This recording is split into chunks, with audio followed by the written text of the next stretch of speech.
Good afternoon and welcome, everybody. This would be the Jeff Cameron Show right here on 97.9 ESPN Radio. I'm Jeff, that's Tom. We're online, ESPNTallahassee.com. That's where you go to listen live via the streaming, free always. Don't miss anything, but if you do, remember we got you covered. All 3 hours posted every day upon the conclusion of the program, both on iTunes and in our own audio vault, as well as YouTube. That's all brought to you, by the way, the podcast is, by our great sponsor, CarltonDean.com, and the fine folks at SVN. Teaching you ways to make money in commercial real estate. Go to CarltonDean.com. Learn that there are income-producing properties out there for you. Email the show if you like. It's jcs@979espnradio.com. You can find me on Twitter at J Cameron Show. WTSM app works for your mobile devices. As I mentioned, the aforementioned YouTube feed is up and running. We're ready to go. Good to be back with you. Good to be back from Charlotte. Tom's back from Halifax. Got the band back together again here, and there's a lot to catch up on. And you know the best part, and welcome back, Tom. Oh, yeah. How you doing, fella? Good to see you. The best part about this now is that you get back from the various vacations that we've been on, and well, a working vacation, if you will. I love going to Charlotte for the ACC meetings.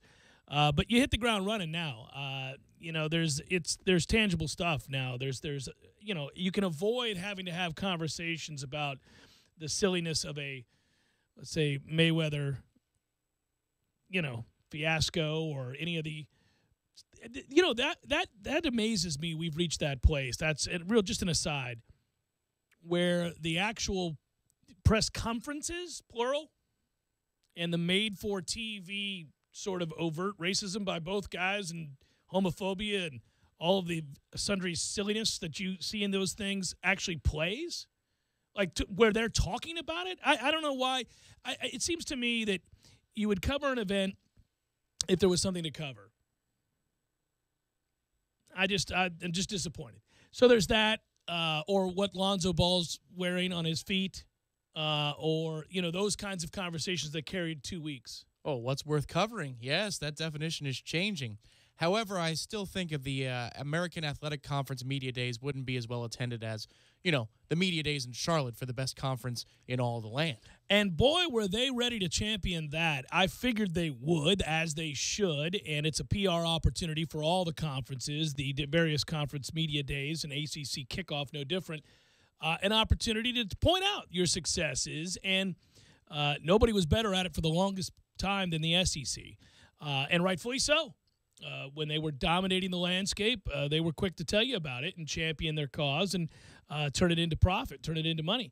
And the ACC, Tom, I mean, from the second you step foot in the hotel there, the Westin in Charlotte, was out to do the same thing. And they've been moving in that direction. They get on the same page. Their coaches are all well aware of the factoids that they could utilize to make the argument about their various successes in conference, their division, or otherwise.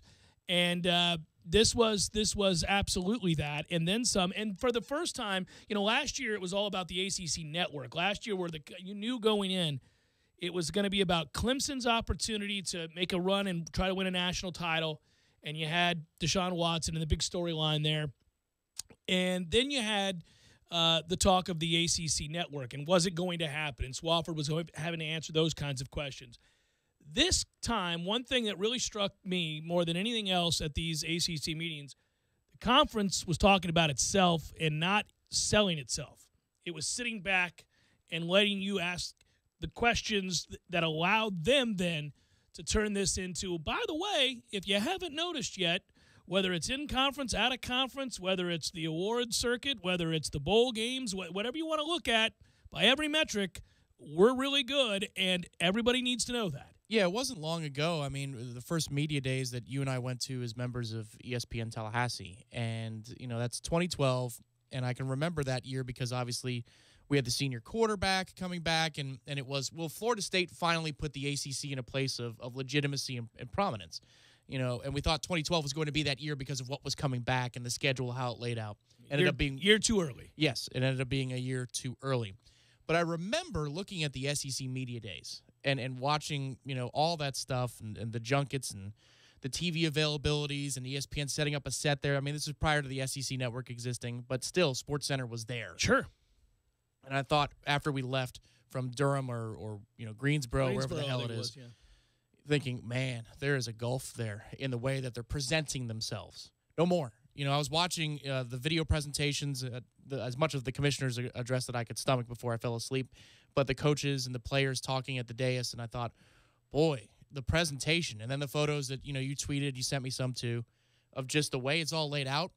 Man, the ACC has figured it out that, you know what, self-promotion isn't a bad thing, and let's put our best foot forward, and let's put our best foot forward in a way that resonates and changes minds. And the play on the field, plus the way the ACC is approaching its own branding, is changing minds. And now it's a part of the conversation, whereas last year prior to kickoff we said, okay, are people going to recognize this? Now people are just openly talking about the ACC as one of the premier conferences in the country. Got to have the successes on the field. It's chicken or the egg type thing, but you got to win games, and you got to win head-to-head games against that conference, and they did. And you got to win big games like the national championship, like the Orange Bowl that Florida State won over Michigan. You got to win marquee matchups, and you got to have the horses. And when you have Heisman Trophy winners and national champions, and in the former BCS Bowl era, the Orange Bowl was a big deal. So you got to have the ability to back it up and not just say, hey, look, you guys are kind of overlooking what this conference is. It's a really good conference where you're clamoring as if you have a chip on your shoulder. No, you have to be able to say,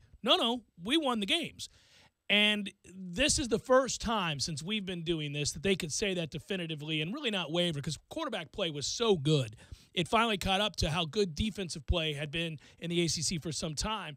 And that changed minds more than anything else. And so they did put their best foot forward at this ACC meeting in Charlotte. And I think if you wanted to just peruse the numbers, and they had them readily available for all who were in attendance, there were a lot of superlatives there that weren't the kind of thing that you just have to seek and kind of go through and sift through the various numbers and go, oh, this is a nice nugget. No, they were just glaring, jump off the page type stats. Yeah, I mean, again, when we got there, when we first arrived back in 2012, and it wasn't for a lack of a nice hotel. The hotel is fine and whatever, but you go into the player breakouts, and it's just this, it's in a ballroom, but it's like a plywood table in the middle of the ballroom. Not anymore, yeah. There's nothing all over the walls. It's just maybe 12 dudes in a room, and then the players are being asked questions, and it didn't have the feel that it does now.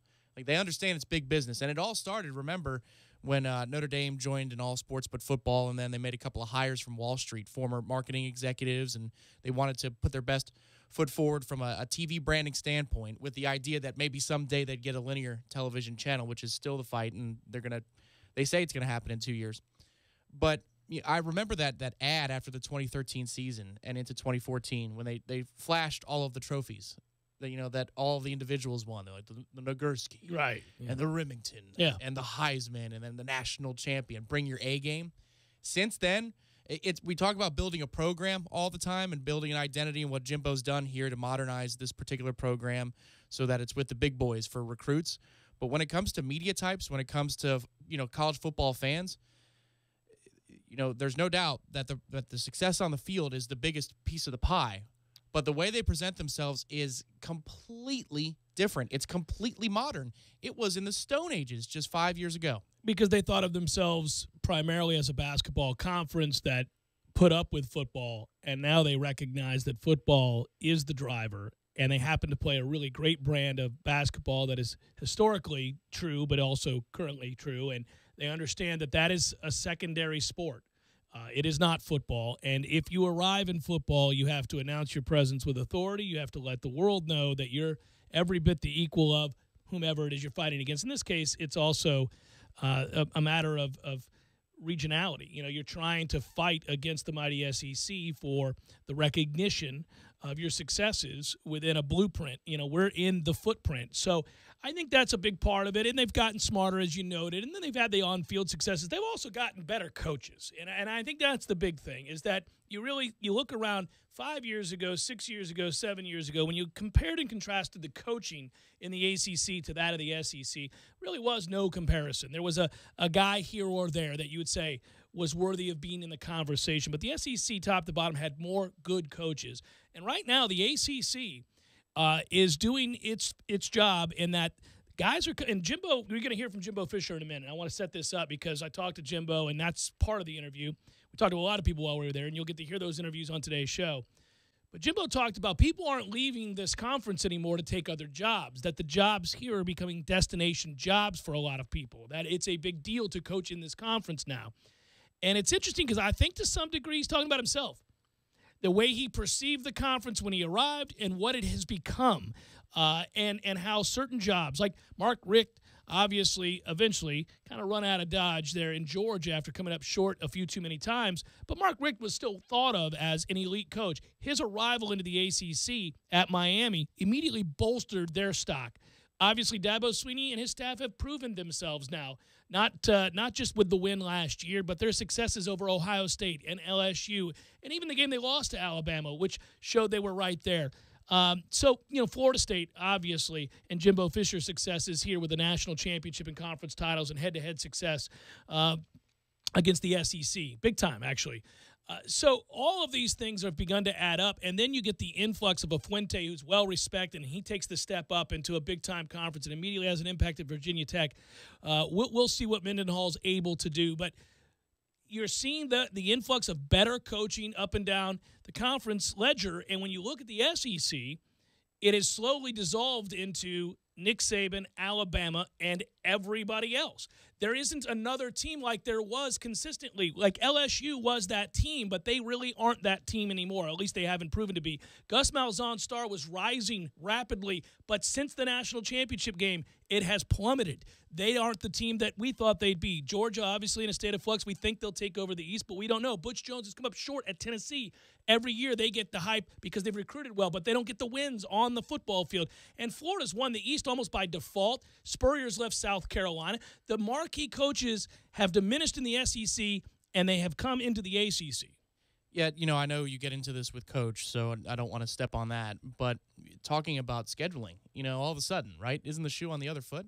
Yeah. Because consider our schedule, driving in today, and it's obvious. It's just looking at an obvious thing from a different perspective. But, Clemson, Florida State, Clemson is one of the premier rivalries in the game right now. And I know that, from the in-state perspective and the parallel paths of growth for Miami and Florida State, that's a rivalry that's always going to live. I mean, it's surviving. Yeah, but on a national scale, Clemson, Florida State's overtaken that, yeah. Right. Our rivalry with Miami is surviving a period of awful football for Miami. They're entering lost decade number 2. Now, we think they're coming out of it, but they were just picked to win the Coastal today, and we were picked to win the Atlantic. But when you look at Florida State Clemson and what it means to the sport, it's incredible to think that we have the two rivalries that I've always known since I started following Florida State football in the early 90s when I was a little kid. Then we have this, Clemson 4 or 5 year run here that's been really special. Well, they're set up to be a great rivalry for a long time now. Yeah, and it puts people in the pros at the same rate that Florida State Miami, did in the late 80s, early 90s. There are so many future pros on both of these rosters. Then you consider this lately Louisville problem, that we've had and what Petrino brings to the table from a coaching standpoint. And then if you catch Fuente on a bad year, in your cross-division rivalries, obviously, Duke's got a decent quarterback this year. I don't think I think the team's pretty good. They're not great, but Cutcliffe's high on that team. They're gonna, they're not gonna be the pushover that Duke was forever and a day. And then you schedule Florida every single year because it's your in-state rival, and I get that's what Jimbo gets into. But damn, all of a sudden the schedule, like this year's schedule, is just a beast. Alabama, obviously, you kick it off with the SEC champion, and you end it with the East champion. You could remove Alabama from the schedule, and we would still look at this schedule and say, man, this is a handful, and that's without that 12th game being Alabama. So to the point you're making is we're not too many years removed from the conversation being that Florida State has to schedule games like Alabama or games like South Carolina or whomever you wanted to note in a preseason matchup, that they were going to have to play in Oklahoma State, that they were going to have to look into these out-of-conference games where they could make the money at a neutral site like they did in Dallas or like they're going to in Atlanta. But they were going to have to look into these games because they didn't want to get left out of the playoff, or they were going to get left out of the BCS when it was the BCS. That, man, just getting fat off of the ACC teams wouldn't do it. But they don't have to do that anymore. They really don't. And that's because, obviously, the conference has gotten better. Still, listen, the SEC, I think, will return this year probably as the best conference in the country, if only because I think ACC offenses will take a big step back, although the defenses are going to be very good. NC State's defense is going to be very good. Obviously, Miami's defense is very good. They're going to have to carry that team until they figure it out at quarterback. Florida State's defense is good. I suspect Clemson will be pretty good on defense, yeah. I'm not a friend to Swaffy the way you are a friend to Swaffy. So I've just been along for the ride as this conference has continued to emerge as one of the elites. But it's just when you look at some of the segments, and again, yeah, NC State's defensive line gets a lot of attention, but, they're pretty adequate across the board. And you consider that really DeAndre should have thrown a pick on that last drive, up in their place. They should have kicked a field goal against Clemson. Right. NC State had 2 wins last year, ripped from the clutches of victory, and they took defeat somehow. I mean, it's crazy to look at that team and how close they were to having 2 major wins. Well, and the thing is, if they had won those 2 games, that would have been worse for the conference and its reputation. People would have said, "Oh, see, the ACC isn't real." But well, you do this, yeah. Well, but the SEC used to chalk that up to parity. They used to just say, "Well, any given weekend." Yeah, but it wouldn't sound the same coming from Greensboro, North Carolina, as it would from the SEC offices. But that's part of the perception they're trying to change. Because I will say this: Clemson could have very well lost that game last year, not only to NC State. If a kid can hit a chip shot field goal, they did lose to Pitt, who could really chuck it around the lot last year, who, by the way, beat Penn State, who had themselves a fine campaign. Clemson should have lost to Florida State. There were a lot of ifs, ands, ors, or buts, but Clemson won those games, and they won the national championship because of it. And it just speaks to the balance and the parity of this league, Tom, that any given weekend you could be within a field goal or a drop pass away from losing to one of the middling teams in this conference, which certainly wasn't the case all that long ago. This is why when I was watching the Commissioners' Forum from all the way in Nova Scotia, and I saw that first smile at the dais, I knew Swaffy must have locked eyes with Locked one eyes Jeff with Cameron. me, baby. There I was, second row, just off to his left. Little point. I got you. Was wearing my ACC cap. I think that was frowned upon. Nobody else was wearing the ACC cap. I had the ACC shirt to go with. Me and Swaffy, a little point, little wink. I got you, brother. Talk it up, Swafford. We've got it. Jimbo Fisher joined me from the ACC Kickoff in Charlotte. You'll hear that interview next.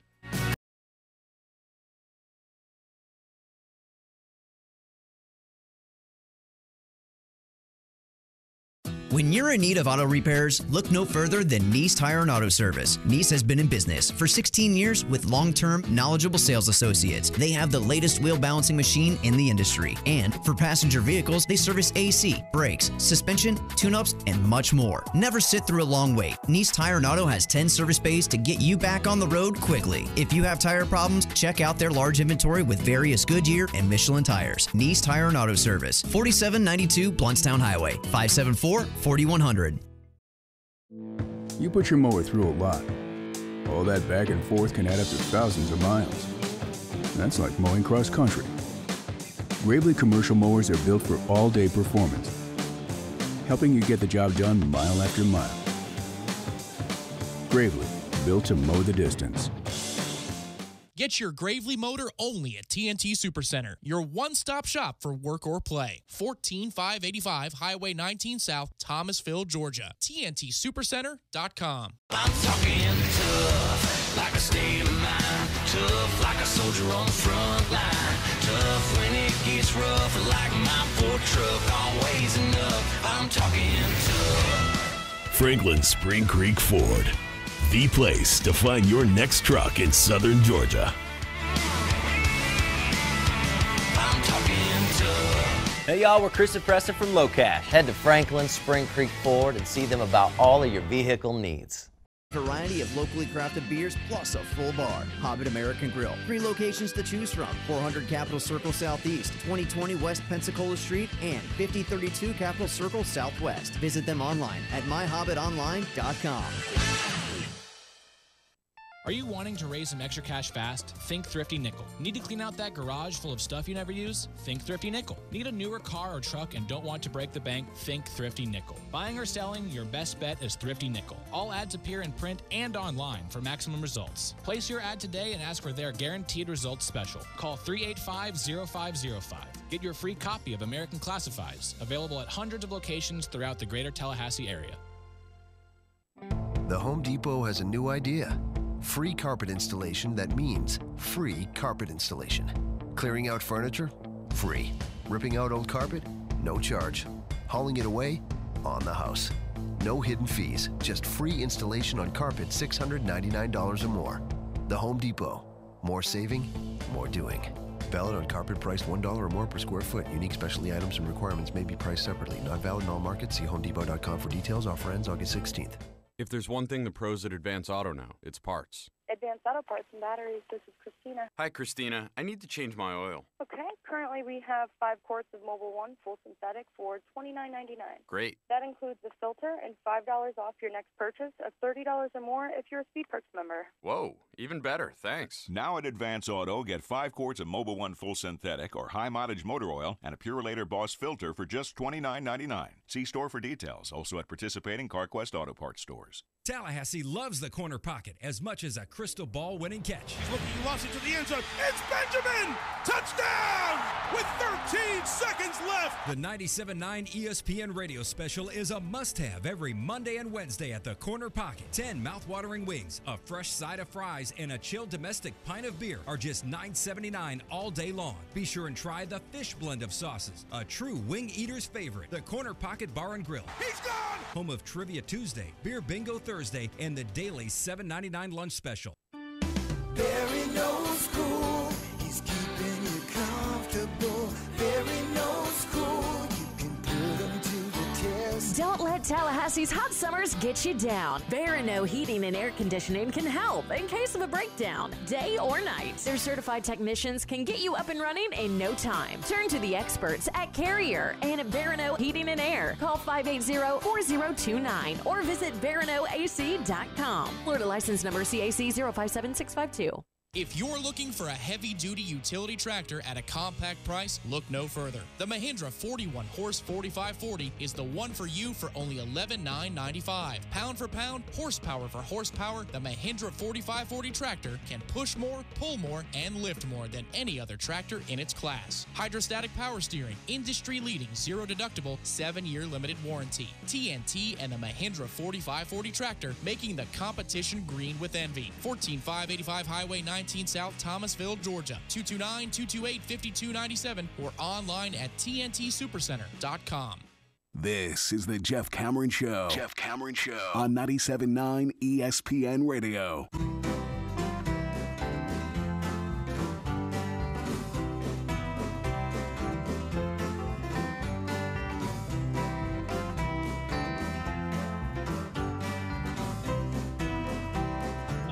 Jeff Cameron Show, actually at the ACC Kickoff, and we're joined by the head coach, Jimbo Fisher now. Coach, thanks for joining us, first of all. Every year it's fun. This kind of means things are getting started.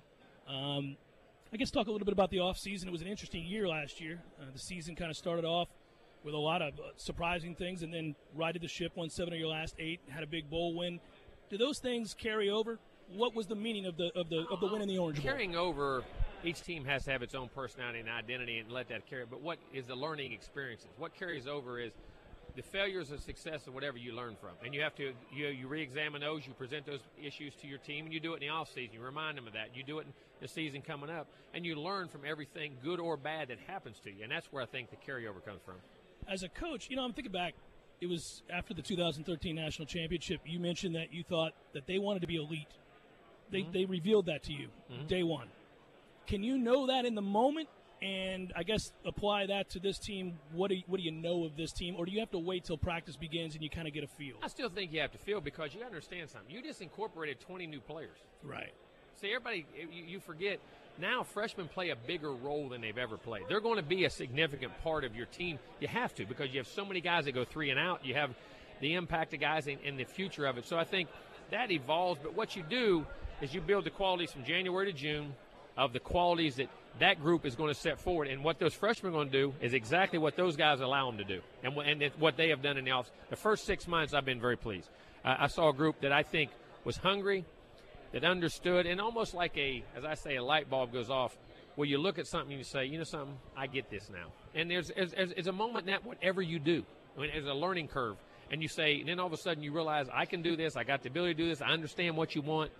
and it clicks. And every team has that. That team got that. I think it carried over now. I think everything I'm hearing now from what's going on in the summer with these freshmen, they have been outstanding from what I've understood, from conditioning, coming in ready. And I think this group set a standard for them, and they, because the communication now is so good, and I think they're evolving into that. So we'll see as it goes, but I feel good about this team, probably as good as I have in a while. Yeah, last year you told me that you thought, man, athletic for days. We know that you recruit so well. But then when practice started, you started telling the press after each practice, we can win, we'd look great in a photo shoot and we can run and jump, but I'm not sure we're tough enough yet. And then that carried over into the spring this year where you said you were hell on them. You got to develop it. Today's culture doesn't allow it. Right. We don't allow practices like we used to practice. We don't live like we used to live. As a kid, I remember the things I had to do before I could even go play with a friend. Right. There was 4 hours of chores, and that was on a bad day. I grew up on a farm, but we don't incorporate that. And I think incorporating that into these kids, I think, is a constant building process, whether you're trying to do that at the same time, stay safe and not injured at the same time. How do you do it? It's a fine line to walk. Yeah, and they don't allow you to do as much. No, they don't. They don't. And at the end of the day, this game's got pads and helmets. And you got to find ways to incorporate that or recruit those types of kids that have that already built in them, which is even harder, too.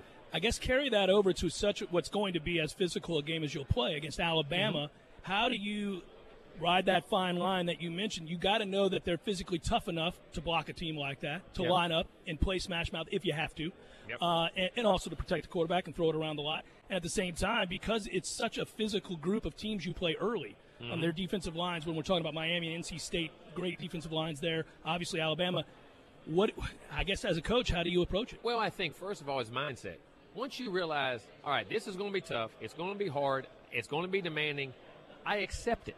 And I think your body has to practice a certain way to condition itself to. People say, well, least is better. Well, no, sometimes injuries occur more when you're softer in practice because the body's not conditioned the way a game is played. And I think we're going to have to do that. But I think mentally, understand, listen, we're going to be physical. And Alabama game is going to be a physical football game. Sure. ULM, Miami's going to be a physical football game. NC State's going to be because you're talking about offensive, defensive lines, especially the defensive lines, and those last two guys, they're as good as anybody in the country. And you got to understand that. And I think once you grasp that, though, it's like I tell, once you realize something's hard, when it's hard, okay, I know that. Right. And it's where I think you make a mistake that, well, we can do this or we can out, and all of a sudden it gets hard. That's where panic sets in. And I think it becomes not just the physical part right now, it's the mental part accepting that's the way it's going to be. And I think last year, though, it became that way. And we got banged up and bruised up, but we still understanding, okay, we got an Ole Miss game, it's a big game, we got another game, then we're going to Louisville, then we're going to NC North Carolina, then Miami.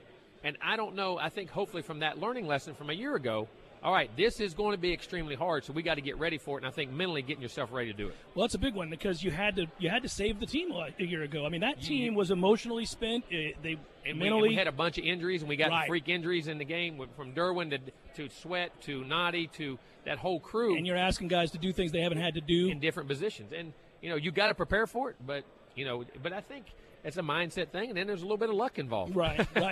Do you like a game like this? I know you're supposed to say yes, but everybody sometimes, not all the time. Okay. I think there's times that has to be, and I think here's the other thing. We talk about, and we play this. Florida is a non-conference football game for us. Right. All right, everybody says, well, Alabama does it every year, but they also play three other teams sure. that aren't significant. And everybody said, well, their league's good. Wait a minute.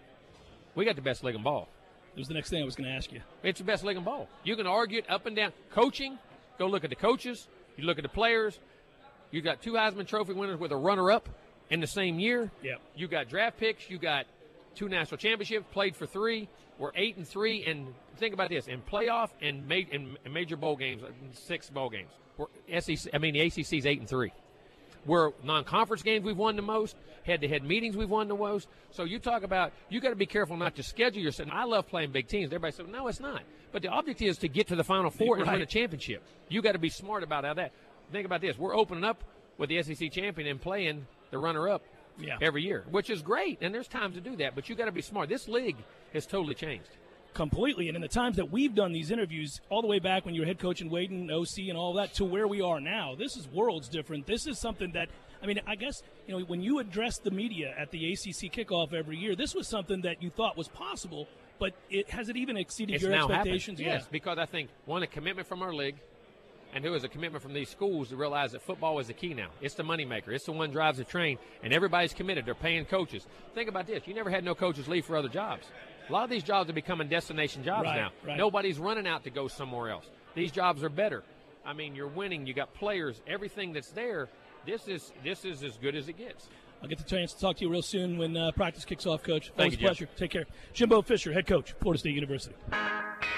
When you're in need of auto repairs, look no further than Nice Tire and Auto Service. Nice has been in business for 16 years with long-term, knowledgeable sales associates. They have the latest wheel balancing machine in the industry. And for passenger vehicles, they service AC, brakes, suspension, tune-ups, and much more. Never sit through a long wait. Nice Tire and Auto has 10 service bays to get you back on the road quickly. If you have tire problems, check out their large inventory with various Goodyear and Michelin tires. Nice Tire and Auto Service, 4792 Bluntstown Highway, 574-4100. You can tell a lot about a tractor by its warranty. That's why Mahindra makes the toughest tractors on earth. With steel, not plastic. Backed by the industry's best limited powertrain warranty, period. Not 5 years, not 6 years, but a full 7 years on select models. No wonder the other guys are green with envy. No money down, 0% interest, and no payments until July. Available at TNT Supercenter. I'm talking tough, like a state of mind. Tough, like a soldier on the front line. Tough when it gets rough, like my Ford truck. Always enough. I'm talking tough. Franklin Spring Creek Ford, the place to find your next truck in southern Georgia. I'm talking tough. Hey y'all, we're Chris and Preston from Low Cash. Head to Franklin Spring Creek Ford and see them about all of your vehicle needs. Jaws 2, he hits him with the electrical wire. Oh, you're right. The electrical thing, he's holding it up, right? He's on the little raft. He's on the raft. You're right. Zzz, and then that's it for Brody. He dies after that. He doesn't die. In Jaws 3, he's dead. He had a heart attack or something. Yeah, we don't see it on screen. They don't show it on screen, but yeah, the Jaws killed him. That's okay. Gordo's, bringing the flavor and flair of Cuban food to Tallahassee since 1996. The Home Depot has a new idea.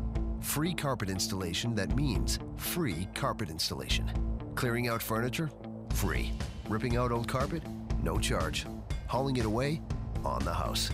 No hidden fees, just free installation on carpet $699 or more. The Home Depot. More saving, more doing. Valid on carpet priced $1 or more per square foot. Unique specialty items and requirements may be priced separately. Not valid in all markets. See HomeDepot.com for details. Offer ends August 16th. If there's one thing the pros at Advance Auto know, it's parts. Advanced Auto Parts and Batteries, this is Christina. Hi, Christina. I need to change my oil. Okay, currently we have 5 quarts of Mobil 1 full synthetic for $29.99. Great. That includes the filter and $5 off your next purchase of $30 or more if you're a Speed Perks member. Whoa, even better. Thanks. Now at Advance Auto, get 5 quarts of Mobil 1 full synthetic or high mileage motor oil and a Purolator Boss filter for just $29.99. See store for details. Also at participating CarQuest Auto Parts stores. If you haven't stopped into Tallahassee's favorite hangout, the Fourth Quarter Bar and Grill on North Monroe Street, you're missing out. Hey, it's me, Courtney. Hey, it's me, Marissa. Last but not least, I'm Kim, and we're the girls from the Fourth Quarter. Okay, girls, there are lots of great nights to stop in at the Fourth Quarter, including Monday, where it's happy hour all day, including 2-for-1 Wells. There's Tuesday night trivia with Professor Jimmy, where you can win money. What other night should we stop by the Fourth Quarter? It's Kim again. Join me Saturday and Sunday mornings for Bubbles and Brunch from 7 to 2. $18.99, all you can drink mimosas and Bloody Marys, and it includes breakfast. Hey, Riss here. Come join me for lunch. We have over 20 lunch specials for just $7.50, and that includes a drink. I'm Courtney. Visit me on Monday nights when we have 2-for-1 Wells, calls, and domestic drafts all night. Don't miss out on the girls of the Fourth Quarter. Pick your favorite night and stop in. Say hi to the girls at 2033 North Monroe Street, the Fourth Quarter Bar and Grill, Tallahassee's favorite hangout.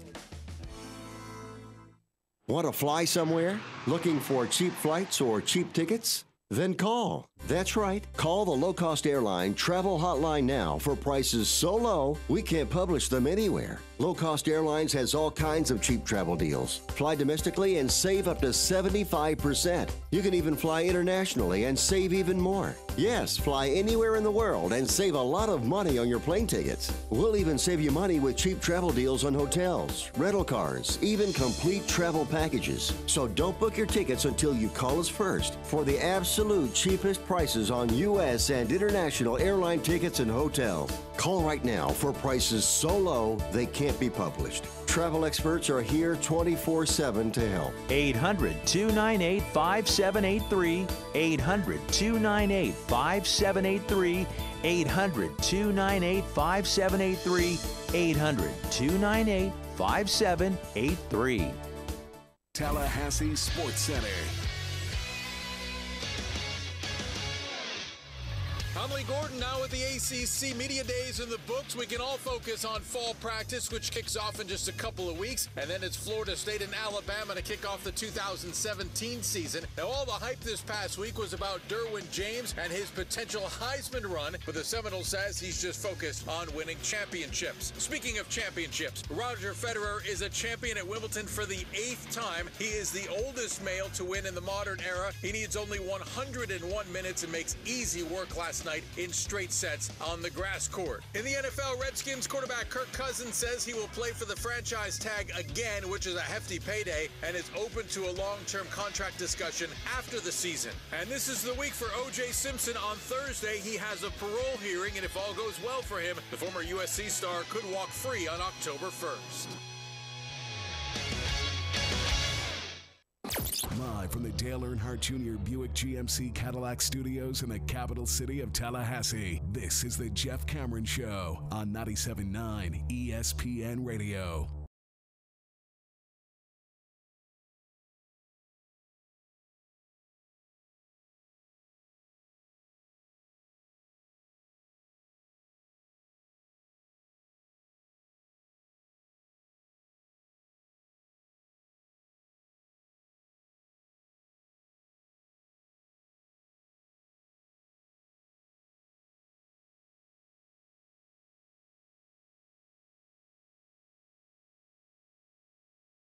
ACC Championship, Florida State got 118 votes from the media there at the ACC Kickoff. Clemson 35, Louisville 7, Virginia Tech 3, Miami 3, Duke 1. Somebody picked Duke to win the ACC Championship.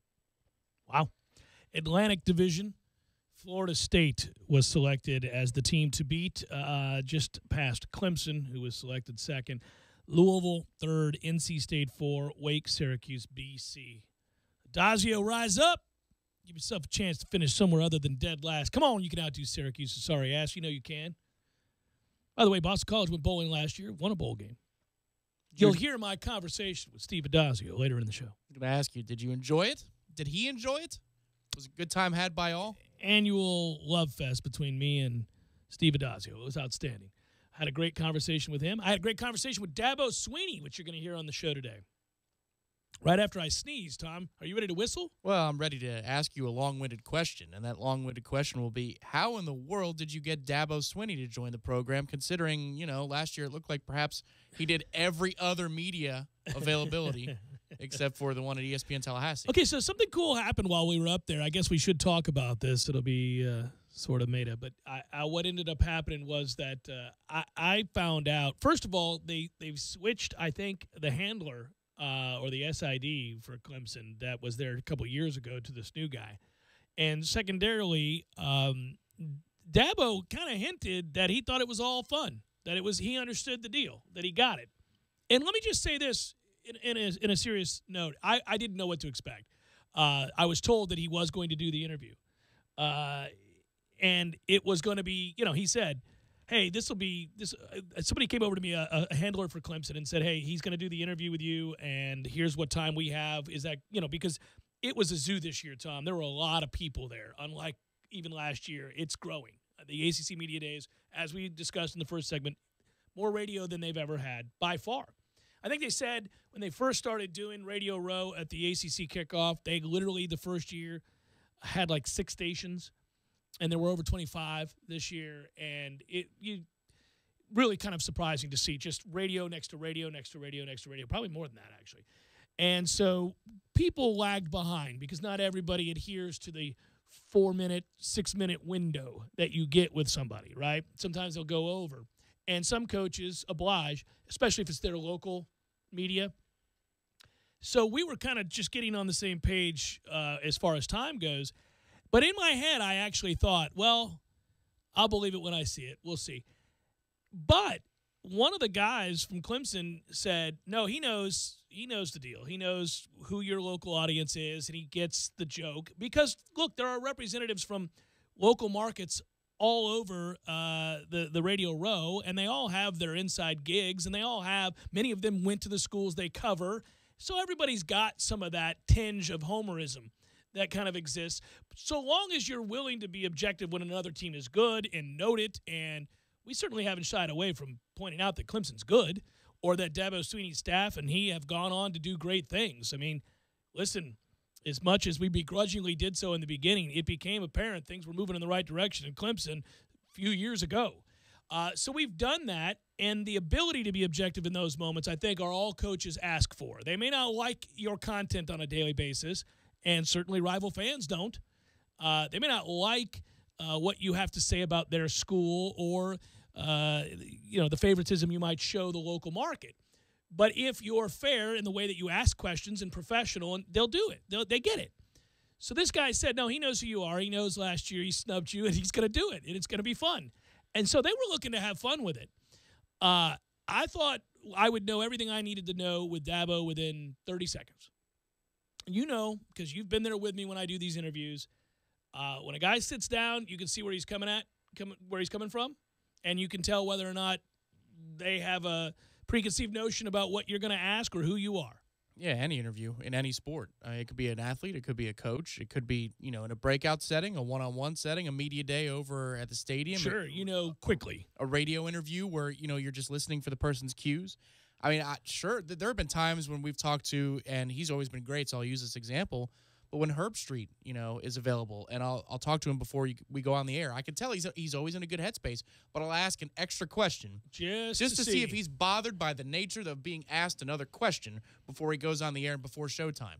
And that gives you a sense of, okay, this guy might not want to be here in this moment, or, he might want to be. Well, and then you're doing your job as a producer because you'll give me the heads up, not in a good place, got to draw him out, or ready to talk, have fun with it, and you can always find these things out. But sitting across from him, I just wanted to see, because I hadn't had the opportunity to do the one-on-one with him. And obviously, now let's be honest, it's a good time for him to do it. I mean, you come off a national championship, you want to sit across from anybody that'll talk to you, because what are they going to say? You just won a title. And so I figured he'd be in pretty good spirits. But I actually had real questions I wanted to ask him in regards to the challenges of dealing with that, right? The aftermath of coming off of a title, but also back-to-back years of having played in that game. That's extra games. That's a lot of wear and tear emotionally as well as physically. So anyhow, long story short, for people wondering how that happened, he sat across from me. He was absolutely delightful. We had a wonderful conversation. We even kind of joked with each other before and after the interview, and he was great. He was great. Not going to lie. He was captivating. I think you'll like the interview. It's good stuff. But anyhow, that's later in the show. We'll have my interview with Dabo Swinney. Addazio was great. He's always great. In fact, if you talk to the assembled media, the aforementioned press that was there on Radio Row, I'm not sure there's a coach in the conference that people enjoy speaking to more than Steve Addazio. Other guys can be a little bit more animated, a little bit more fun if they're in the right mood. But consistently across the board, there may not be a better guy to sit down and have an honest dialogue about what BC is, what the expectations should be, what's fair, what's not fair, what his expectations are while coaching at a place like BC. There's self-awareness from Steve Addazio that not a lot of coaches are willing to reveal. They may have it, but they're not willing to reveal it in interview form. He is not worried about your perceptions or the reality of his situation, being that you cannot win a national title in football at Boston College. So he's going up against programs that can. He's going up against Florida State that can, Clemson that can. Louisville's moving in that direction. There's an outside shot. Obviously, Miami or Virginia Tech, programs like that can. He knows they can't. And he gets that it's not offensive for you to reference that in some way or another when you're talking about what's realistic, and he'll address it fairly. No, he's real. That's why he's the star of when they do the mega cast for the championship game we talked about, last week, and he's always on that film room version of the mega cast because he's just a real guy. I mean, and he'll talk to you about anything you want to know, and he'll give you an honest answer. Like, he's not above it. He's not trying to do that oh, well, you all are beneath me thing. He's like, no, I mean, this is just a conversation. If I'm here to talk, I'm going to talk honestly, openly and honestly about I think everything. it was pretty funny, by the way. He came – so one of the things that happened in that interview, there were two things that surprised me. First of all, with his interview every year, we get along. We see eye to eye, we get along, and he allows me to really ask pretty pointed questions. And you were there for that last year, and you'll hear it in this interview. The first question out the box, I'm not belittling the program. I'm just you're asking him the honest question, and I haven't heard more than the first 90 seconds of the interview. I'm taking your word that there's no F-bombs exchanged in this interview. No, it's great. But the first impression I got was, oh, my God, you did it again. Yeah, because I did it last back-to-back year. years. Yeah. He's going to come back next year and go, good Lord, sir, are you going to emasculate my program again? Okay, you could ask me the question, but do you have to lead off with it every year? I get it, man. We come out the box swinging when it's me and Addazio. I don't have to, preface anything. We can get out there and get real right from the get-go, right from the jump. So what's better than this? Guys being dudes. Thank you, Steve. So there's that. No, but even with Dabo, it was fun because we were laughing before the interview when he sat down. His SID took a picture of us doing the interview, and the thing I think he was wondering. I think the SID was kind of wondering how it was going to go. Well, we get like 6 minutes in, and we're just having a conversation. Two guys talking football, and it's going swimmingly. Well, he's got other interviews to do. And the SID is kind of giving me the wrap-up signal. Like, come on, man, we're pressed for time. I'm not the one doing the talking. Dabo was just chattering away. He was happy with the question I asked, and he just kept going with it. And I looked back at him like, my man, that's your coach. I'm not doing it. He's talking to me. I'm not peppering him with questions when he doesn't want to talk. And the guy kind of chuckled. He laughed. He knew. He realized it. I think he was just reflexively expecting to want to get him out of there quickly, thinking, well, this could be a tightrope act. And when it wasn't, he didn't know how to deal with it. He didn't know what to do. Kind of like, oh, well, these guys are just like having a beer. I mean, it felt that way. So I thought they were very productive, the ACC kickoff interviews and, conversations with the people throughout the conference. Yeah, they're high on the conference, and they really was a celebration of the ACC. But I also think, I said this 2 weeks ago before we all went on vacations and all that, there is a lot of intrigue and a lot of different storylines. If you just remove this machismo, puff your chest out, our conference was finally the best conference, and can it sustain itself sort of discussion, I don't care if it can or it can't. I mean, a lot of times when we joke about waving the flag and my relationship with Swafford and all that, I mean, they are largely tongue-in-cheek. We care about Florida State primarily. We care about, obviously, the success of the conference in the way of financial expectations and what it could achieve that allows you to compete for national titles here, just as the people at Clemson hope that that's the case at Clemson and everywhere else. But within the conference, yeah, I get that. What the storylines are you come at those more from the standpoint of, I love college football, and the central theme of this show is largely Florida State for obvious reasons. How does that impact the schedule, the season, nationally and locally? And this year, there are a lot of intriguing talking points for the ACC, regardless if you talk about the banner year they just had. If you just look at it from, first of all, just start with the reigning Heisman Trophy winner, who, by the way, I saw and talked to. It's gotten bigger. Lamar Jackson's bigger. And really, it was odd to me that some of the talking points surrounding him had to do with whether or not they can make him a better pocket passer. I think that's a mistake. I think the bottom line is what makes him so dangerous is nobody runs like him, perhaps in the history of college football, aside from Michael Vick from the quarterback position. Nobody. The guy did something that you've never seen before, and he largely had some of the great successes in the bigger games because he wasn't afraid to run. You don't have to put everybody in a box. It's college football. It's what's best for your offense. And that guy did it better than most. And if their talking point is going to be that they want to have more success from the pocket this year, that better be lip service because that's just dumb. Well, I wholeheartedly agree with you that it's dumb. However, there is a conversation change that happens if you win either a national title or a Heisman Trophy. It's, well, what are you as a pro prospect? Well, and I think that, listen, it might have happened here in 2012. I think it infiltrates either camp, either the coach's camp of trying to get a player to put something on film that betters his stock, or the player's camp where they're saying, hey, I think it's usually the player's camp. And I agree with you. I think 80% of the time it's the latter. but where they say, hey, man, listen, okay, this is great. You now have a brand. Now let's go capitalize on that brand by showing this, this, and this so you can go number one overall and command that guaranteed money for the NFL. Yeah, I understand, and that's the angle that is taken, but needless to say, what you saw in Dallas a year ago kind of told you that you can come from a non-traditional pro-style offense and run a quote-unquote gimmicky college offense that doesn't translate to the pros and still find a way to assimilate as a pro quarterback and make those throws. Now, I don't think that happens nearly as often than those who come from a pro-style offense, but it does exist, and it exists enough now that if you have otherworldly athletic tools and you have a big arm, people are going to take chances on you. We've now seen that in the draft with more than just one guy. I mean, you look at Tennessee, you look around, people are willing to take those chances. Sure, we thought that, maybe it would be Kaepernick and Robert Griffin III and Russell Wilson that would usher in that era, but that, there's only one of those guys that's really put himself in a position to where you'd say, okay, quarterbacks who do have great mobility can also, survive and thrive.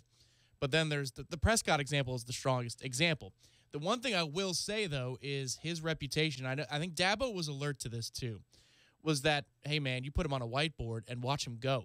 I mean, even Charlie Campbell said that, after, I think it was the Combine interview, the post-Combine interview you did. Yeah, he got the concepts. Last year he got it. March. He said, all the scouts are raving that this guy, no, you don't understand. I know what you saw on Saturdays, but I'm telling you, when it comes to commanding concepts of an NFL offense, this kid. Dak did that. And now they're going to want to see Lamar Jackson do that.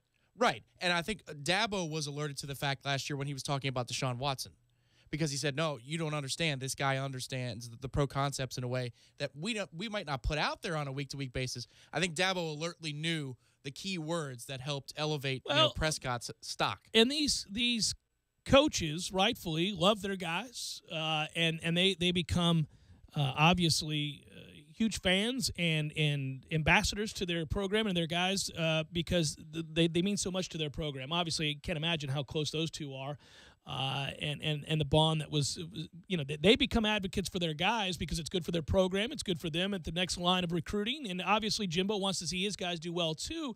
But Lamar Jackson was so unique last year. We really not seen too many. And listen, yeah, he's got to get better from the pocket. I don't have a problem with them talking about that as something that they want to see happen. But if you're calling plays to that end and you're eliminating aspects that he does better than anybody else in the college game, well, that's just dumb. I mean, we couldn't contain him. A lot of people couldn't contain him. Everybody knew that he was going to go outside the pocket and run the football, and you still couldn't make a stop because he was a freak. So, I don't know. That was an interesting talking point at the ACC meetings. There were others. How does Clemson respond with the loss of Deshaun Watson? Those are the same talking points that happened to Florida State after Jameis Winston left. Anytime you have a special, all-time great quarterback and they leave the program, you always wonder where your program's at. And then will Florida State, reclaim the Atlantic Division title? But lots of talk. What's Miami? Are they finally coming through and going to win the Coastal? Is there anybody else that can rise up? How good is Duke? They got a good quarterback. Cutcliffe likes that team, said it's the best assembled talent he's had at Duke yet. They've actually managed to have some pretty good seasons. Think back to that game against Johnny Manziel and Texas A&M and what a great bowl game that was. That was a good Duke team. So we'll see. Can they be anywhere as good as they were that year? Next hour, we'll have that Dabo interview. We'll also have a Steve Addazio interview. David Hale, ESPN college football writer, joined me there as well. We'll have him in the 5 o'clock hour. Jeff Cameron Show, 97.9 ESPN Radio.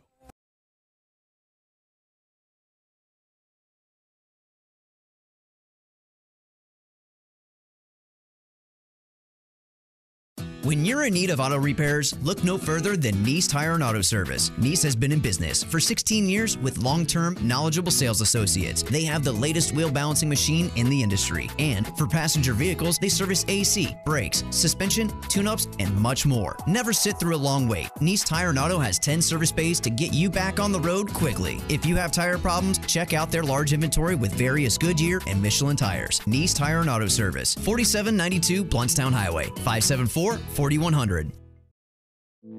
You put your mower through a lot. All that back and forth can add up to thousands of miles.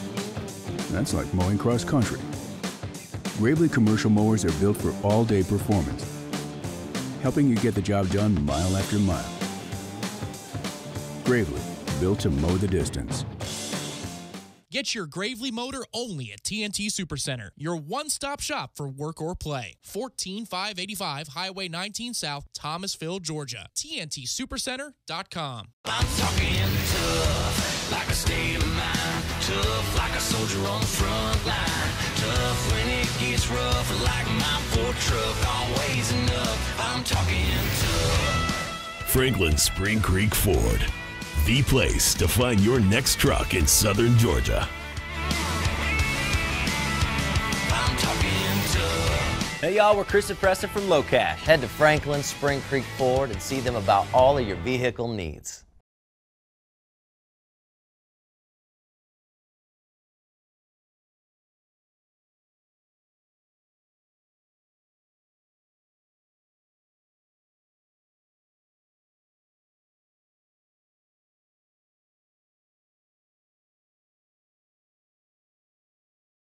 Advance Auto now. It's parts. Advanced Auto Parts and Batteries, this is Christina. Hi, Christina. I need to change my oil. Okay, currently we have 5 quarts of Mobil 1 full synthetic for $29.99. Great. That includes the filter and $5 off your next purchase of $30 or more if you're a Speed Perks member. Whoa, even better. Thanks. Now at Advance Auto, get 5 quarts of Mobil 1 full synthetic or high mileage motor oil and a Purelator Boss filter for just $29.99. See store for details. Also at participating CarQuest Auto Parts stores. You know why we love the country music community? Their passion for hometowns. Because at Country Inns and Suites, at home is how we want every guest to feel. That's why we offer complimentary comforts, such as hot breakfast every morning, a Wi-Fi connection, and coffee around the clock. Plus, our spacious rooms are the perfect place to relax and unwind. Our home is always open to you and your family. Book your next stay at countryinns.com. Life. It's made up of the simple day-to-day moments that keep us all running on full of joy, passion, and restlessness. It's singing full on to your car radio with the windows wide open. It's a whole bunch of early morning rush hours and a few late night runs for Rocky Road. It's full of pit stops and drive-thrus. It's life, and we live it between fill-ups at Valero. Valero top-tier certified quality fuel keeps your engine running cleaner, better, and longer. Find a station near you at ValeroCleanGas.com. Barry knows cool. He's keeping you comfortable. Barry knows cool. You can put him to the test. Don't let Tallahassee's hot summers get you down. Barano Heating and Air Conditioning can help in case of a breakdown, day or night. Their certified technicians can get you up and running in no time. Turn to the experts at Carrier and at Barano Heating and Air. Call 580-4029 or visit baranoac.com. Florida license number CAC 057652. Welcome to Wells Fargo. How can I help you? Well, every day I get a latte from across the street, and trust me, it's best for everyone that I come to work caffeinated. Only today, I forgot my wallet. Don't worry. We have a new way you can get money out of the ATM. Just use your phone. My phone? Just open your Wells Fargo app and request a one-time access code. Oh, that's better. Enjoy the latte. You have done a great service for the people in my office. No problem. Wells Fargo is building better every day with new ways to access your accounts. Wells Fargo Bank & Aid, member FDIC. You're not like anyone else on campus. You are a denim-devoted gastronomy major nap machine. And you think you nailed your back-to-school shopping. Fresh denim, a microwave and a coffee maker, a plush new body pillow, and a stack of fresh sheets. But did you check eBay? If you did, you'd see that eBay has deals on the whole back-to-school checklist. And just like that, you realize that your Friday night fund could have had a lot more funding. Go back to school like nobody else. eBay. Fill your cart with color. Broadcasting live from the Dale Earnhardt Jr. Buick GMC Cadillac Studios. This is 97.9 ESPN Radio, WTSM, Woodville, Thomasville, Tallahassee. Tallahassee Sports Center. I'm Lee Gordon now with the ACC Media Days in the books. We can all focus on fall practice, which kicks off in just a couple of weeks. And then it's Florida State and Alabama to kick off the 2017 season. Now, all the hype this past week was about Derwin James and his potential Heisman run. But the Seminole says he's just focused on winning championships. Speaking of championships, Roger Federer is a champion at Wimbledon for the 8th time. He is the oldest male to win in the modern era. He needs only 101 minutes and makes easy work last night tonight in straight sets on the grass court. In the NFL, Redskins quarterback Kirk Cousins says he will play for the franchise tag again, which is a hefty payday, and is open to a long-term contract discussion after the season. And this is the week for O.J. Simpson. On Thursday, he has a parole hearing, and if all goes well for him, the former USC star could walk free on October 1st. Live from the Dale Earnhardt Jr. Buick GMC Cadillac Studios in the capital city of Tallahassee, this is the Jeff Cameron Show on 97.9 ESPN Radio. Man Cave Monday, brought to you by Experamac of Tallahassee. Experamac, Tallahassee's trusted tech source for Apple. Stopping at 346 South Magnolia Drive or call at 765-2012 today.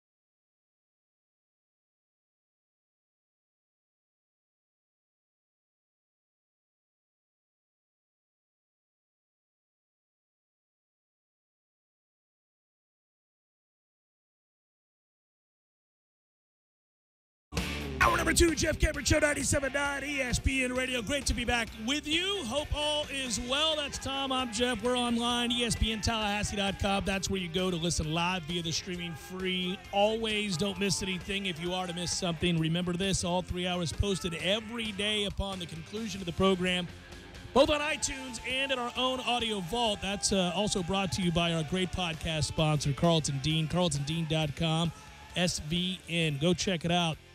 Income-producing properties. Go give it a look and learn more, carltondean.com. Email the show if you want. It's jcs@979espnradio.com. Find me on Twitter, @JCameronShow. And, YouTube, ESPN Tallahassee. Thanks for watching the program if you are. Or go back later and do so. We always appreciate that. Mostly today, just chock full of stuff we got from the ACC Kickoff in Charlotte. And had a great time in Charlotte, and it was good just to talk to other media that are there covering this conference, getting some insight as to their thoughts on the team they cover, but then also talking to coaches, talking to players, and watching the whole machine operate, which is a lot of fun, and it's grown considerably. You know, I don't think I'm not blowing smoke when I tell you that I'm really kind of surprised to see just how far the ACC's come. I mean, regardless of where you think they'll be this year or what they were last year, the ACC has come an awful long way when it comes to football and the presentation and the amount of talented players, talented coaches, and expectations of the league. I think that NC State could surprise people this year because that defense is very, very good. Florida State, if they get some consistency from the offensive line, really more than anything else, I think that's your season, right? If you get quality offensive line play, Florida State will be in contention, not just to win the conference, but obviously go to back to the college football playoff. And then I think if you look on the other side, Miami, year in and year out, we make fun of the expectations of the media nationally and the things they have to say about Miami every year. But there is a sense that things are different there right now. Again, questions are going to abound about quarterback. There's real quality talent on that defense. So we'll see. And they got talented running back. We'll see what they are this year, but I think they can emerge out of the Coastal. Not real sure that I would pick anybody else. Speaking of which, Coastal Division first place votes. Miami got the most, 103. In fact, to win that division, Virginia Tech finished second there, at least according to the media. Georgia Tech third. I really think after Miami and Virginia Tech, it's anybody's guess. Duke, a lot of people would argue, kind of got overlooked in this vote, because Georgia Tech's third, Pitt's fourth, North Carolina's fifth. Duke's all the way down at 6. Poor Virginia doesn't look to be much just yet. But I would say that I think I might have Duke, frankly, ahead of a couple of teams there. Be interesting to see what Georgia Tech is. We never know. We never really know. Just when you think they're going to be god-awful, they go on to have a great season. Just when you think they're going to be very good, they go on to have a bad season. That system lends itself to that, and who's running it, that's the whole problem. Of course, we'll be very interested to see what Virginia Tech does this year, because we like Fuente as a coach, and he didn't expect to lose a quarterback heading into this season. So how does he, rally? How does he come back? And it's not like playing in the Atlantic, don't get me wrong. You would think maybe 5 wins gets it done, maybe 6 wins gets it done in the Coastal. For Miami's part, I'm glad we get that game early. I just am. because if Rick figures something out on offense, that defense is threatening enough. And, hey, we have fun about winning 7 straight, and hopefully the Platinum Bohica is a reality before this thing is said and done. But they've been close games the last few years, so they're starting to figure some stuff out. And even when we thought that there was a gulf between the depth of these two programs in terms of the talent that we roll out there on a week-in, week-out basis, they play us tough. Rivalry games are that way, so I'm glad that an inexperienced quarterback is going to be coming to town in week 3 and not in November. Yeah, Shaquille Quarterman's an impressive player there for them at linebacker. When you talk about Miami's defense, I liked a lot of what I saw last year, and you and I kind of raised an eyebrow in terms of the overriding talent that they had on that defense at linebacker in particular. Yeah, I'm glad that game's early too.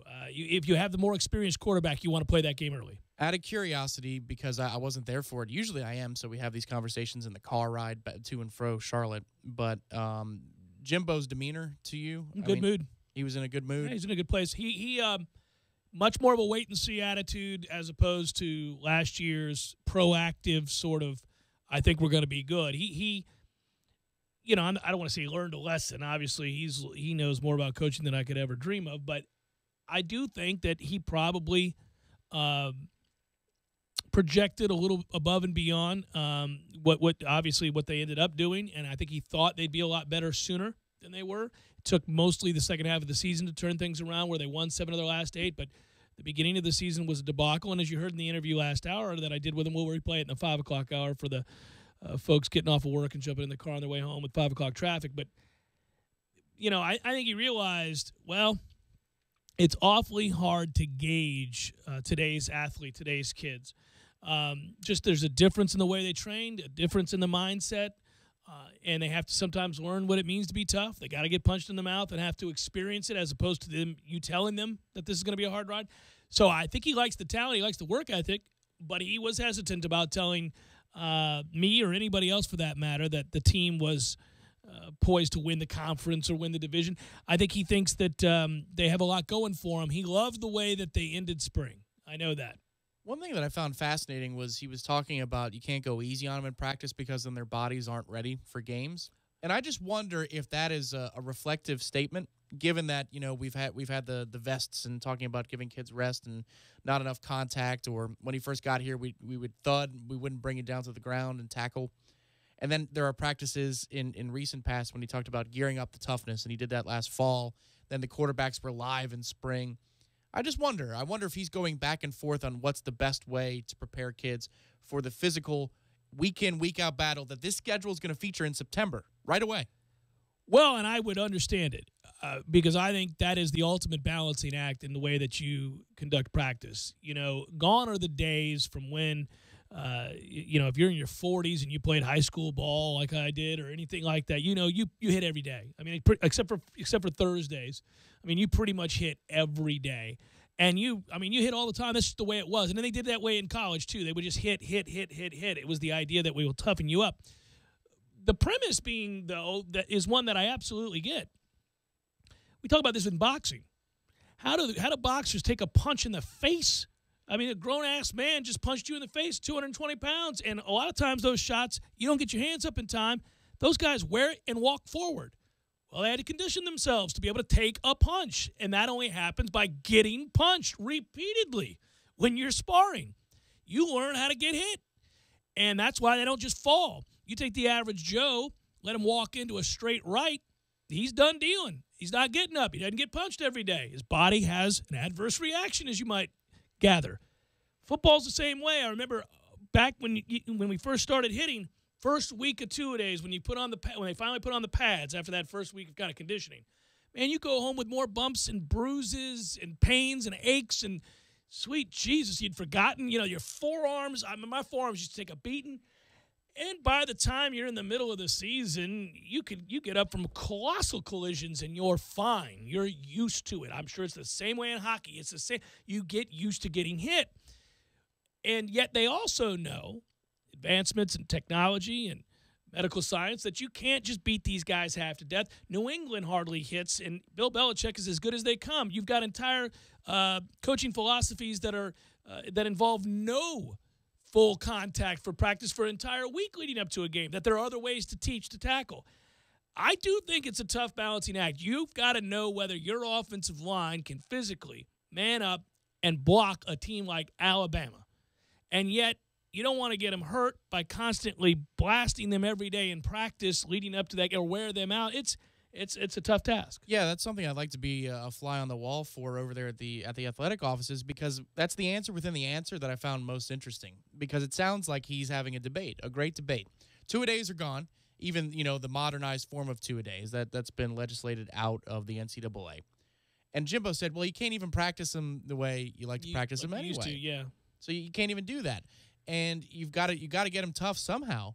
So to me, it's just it's fascinating, because work smarter, not harder is something that you need to do with the amount of time or lack thereof that the coaches get with the players.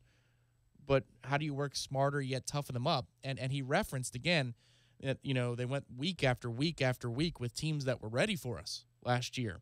And based upon the way he was talking to you, clearly he didn't like how tough we were week to week. No. So how do you create that toughness without undercutting your team where they run out of gas by the time NC State comes to town at the end of September? That's just a brutal question that I think they're still searching for the answer there as they're laying out their plan.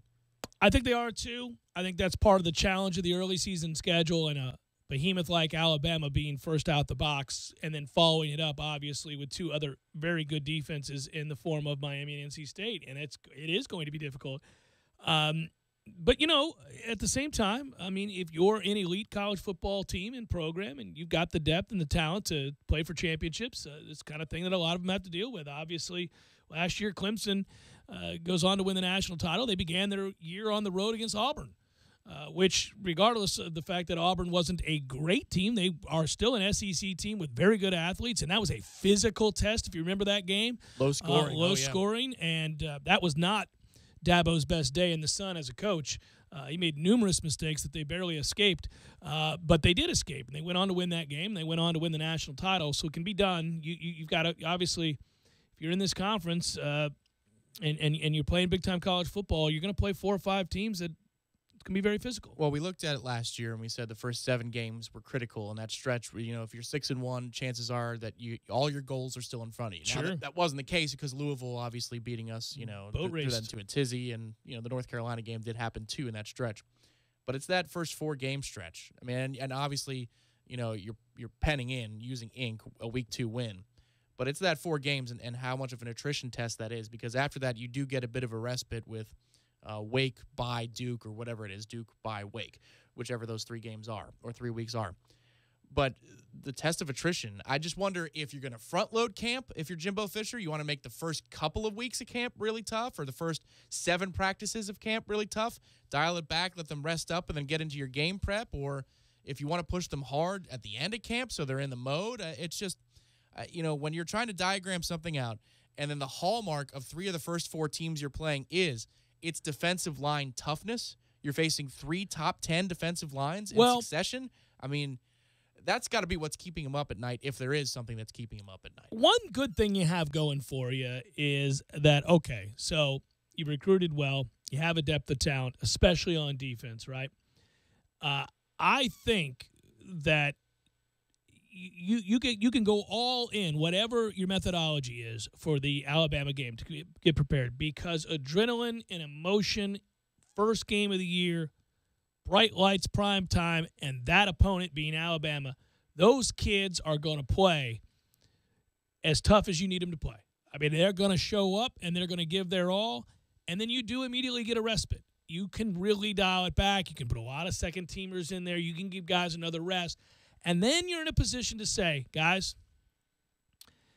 a tough 2-game stretch here, but we have to emerge. If we want to go to the college football playoff, we want to win a national championship, we want to win an ACC title, we got to come out of this thing 3-1. And, like you said, you got to be careful about how you phrase things as a coach, because you don't want to tell them, well, then we get a few weeks off. You're not going to say that, but they're not dumb. They get it. So you got to buck up, soldier. I mean, we got 3 really hard games, but guess what? You're 20 years old. You came here to play football. You've played football your whole life. Let's go. Well, that's why if you're putting on the hat real quick and you're thinking about how he's going to approach things, I'd say it's really important to find who your top 7 or top 8 offensive linemen are.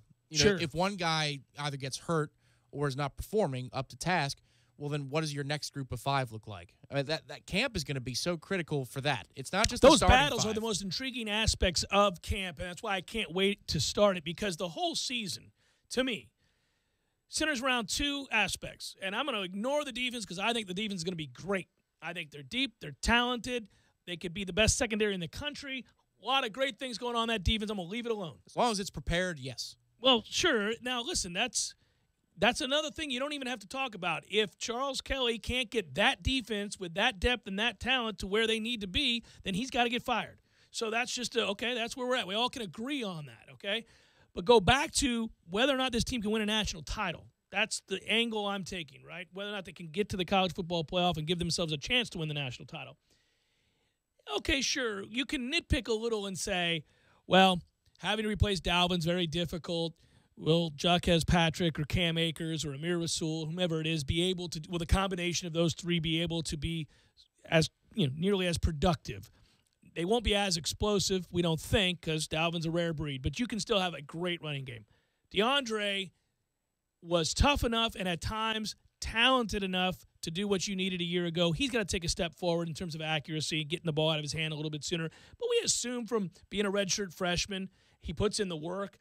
Work ethic is not a problem. He cares deeply about being great. So that probably is going to happen. These are the 2 aspects. Offensive line, and can that receiving core, which has oodles of talent but not a ton of depth, and they haven't been asked to be, none of those guys have been asked to be the guy. Can somebody emerge in terms of consistency as being the guy, and what do you have on the offensive line? That's your season. That's your whole season. And so from that standpoint, when you talk about finding that group up front, Josh Ball is going to probably be asked to start his first ever college football game against Alabama, and he's going to do so at left tackle. Whew, that's weighty. You got to find out what he is in when you get to camp in terms of toughness, and I assume they've already got a pretty good handle on it. But as a redshirt freshman, he's been there a little bit. Let's see. Is Cole Minshew healthy, and is he going to be the left guard? Who's your center? We ask this every year. Is it Eberle, who is healthier now, they think, and ready to maybe be stronger and more consistent? We'll see. If it's not him, it's probably going to be Bavion Johnson, who from a physical standpoint, a talent standpoint, probably has to be on this offensive line somewhere if he's not the center. So maybe guard. We'll see. Landon Dickerson, we're assuming he's going to be okay coming off the injury. He's a talent. You already know he's a very talented kid, has experience, but I want to know if he's healthy. And then Rick Leonard has to continue to take those steps forward.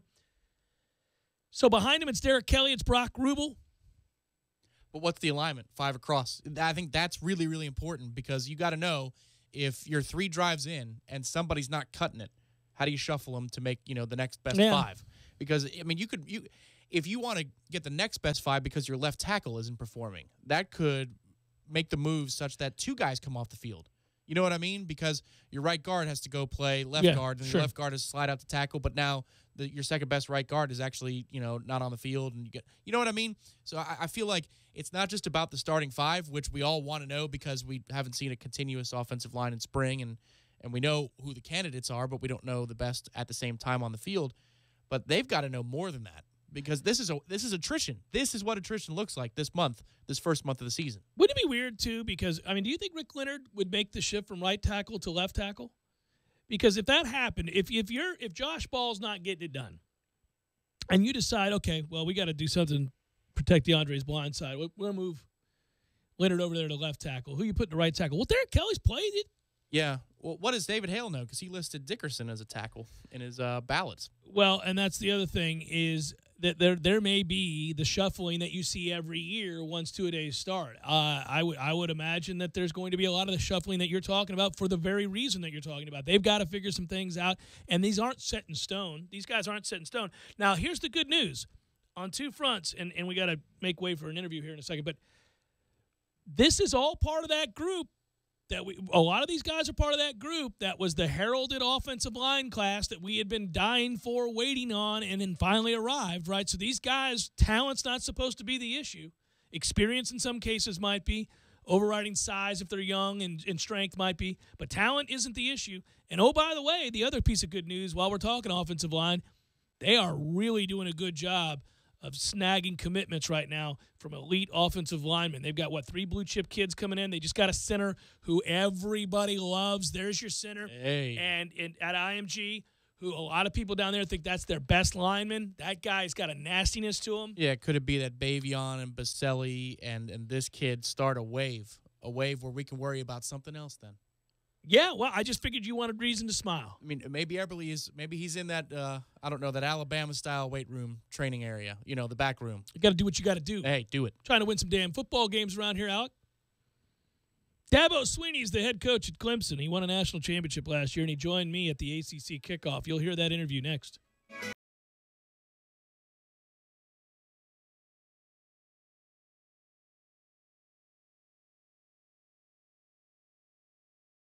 When you're in need of auto repairs, look no further than Nice Tire and Auto Service. Nice has been in business for 16 years with long-term, knowledgeable sales associates. They have the latest wheel balancing machine in the industry. And for passenger vehicles, they service AC, brakes, suspension, tune-ups, and much more. Never sit through a long wait. Nice Tire and Auto has 10 service bays to get you back on the road quickly. If you have tire problems, check out their large inventory with various Goodyear and Michelin tires. Nice Tire and Auto Service, 4792 Bluntstown Highway, 574-4100.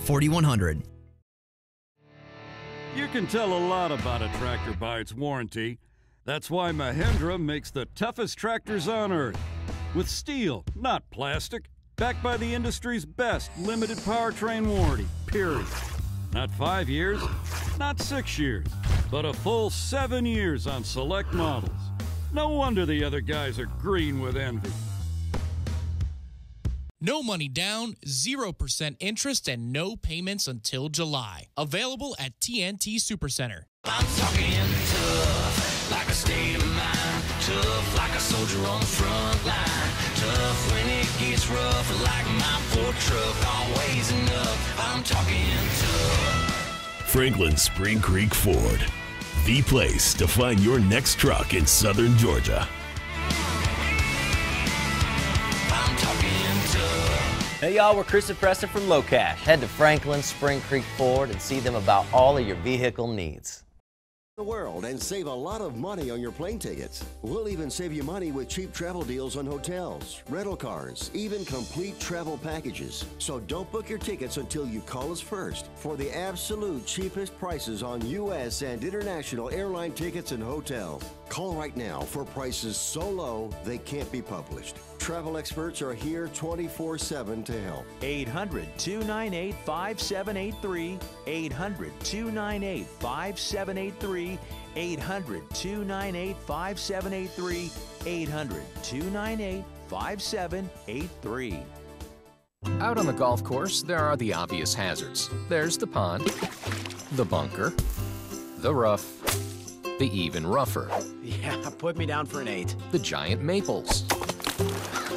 The row of houses out of bounds on the right. The angry flock of geese who've surrounded your ball. Even the occasional groundskeeper you had no clue was there. But if you think you found every possible hazard out there, think again. The hazard you missed could actually be a killer. It's the spot on your skin, the one that could be skin cancer. Fact is, if you're a man over 50, you're in a group most likely to develop skin cancer, including melanoma, the kind that kills one person every hour. 1 in 5 Americans is likely to develop a form of skin cancer during their lifetime. That's why your best shot is to check for a spot. It's easy. Follow through and check your skin. It could be the save of a lifetime. Go to spotskincancer.org to find out how. A message from the American Academy of Dermatology. The Home Depot has a new idea. Free carpet installation that means free carpet installation. Clearing out furniture? Free. Ripping out old carpet? No charge. Hauling it away? On the house. No hidden fees, just free installation on carpet $699 or more. The Home Depot. More saving, more doing. Valid on carpet priced $1 or more per square foot. Unique specialty items and requirements may be priced separately. Not valid in all markets. See HomeDepot.com for details. Offer ends August 16th.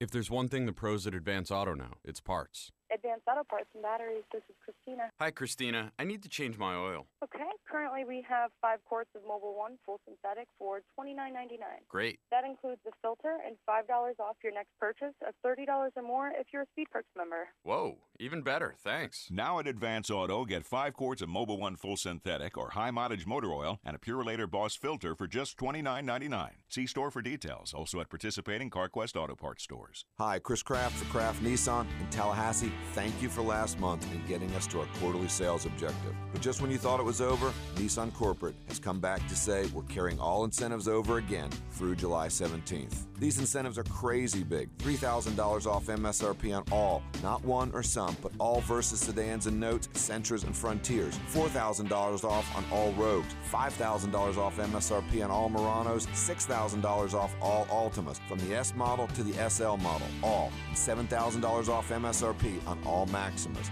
Seriously, at Kraft Nissan, we have people that come in looking for a used vehicle and switch to a new Nissan for less money per month because of the huge discounts and 0% interest for 72 months. At Kraft Nissan, we're not kidding. You owe it to yourself to just come in and try us on. I promise you, you won't be disappointed, and you will go home in a new Nissan at an unbelievable price and a low payment. Kraft Nissan on Mahan Drive between Academy Sports and Costco. We have over 400 new Nissans in stock. This is the Jeff Cameron Show on 97.9 ESPN Radio.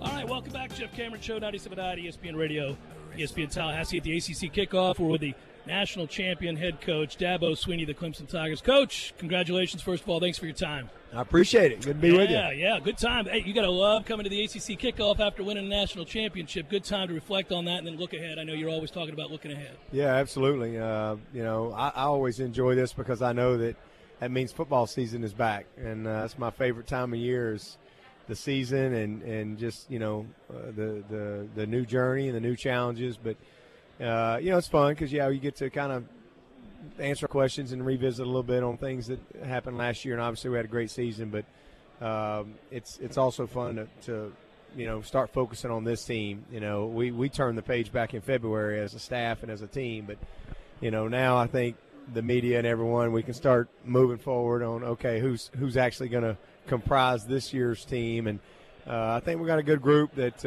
will have a chance to compete for this league, and that's where we want to be each and every year.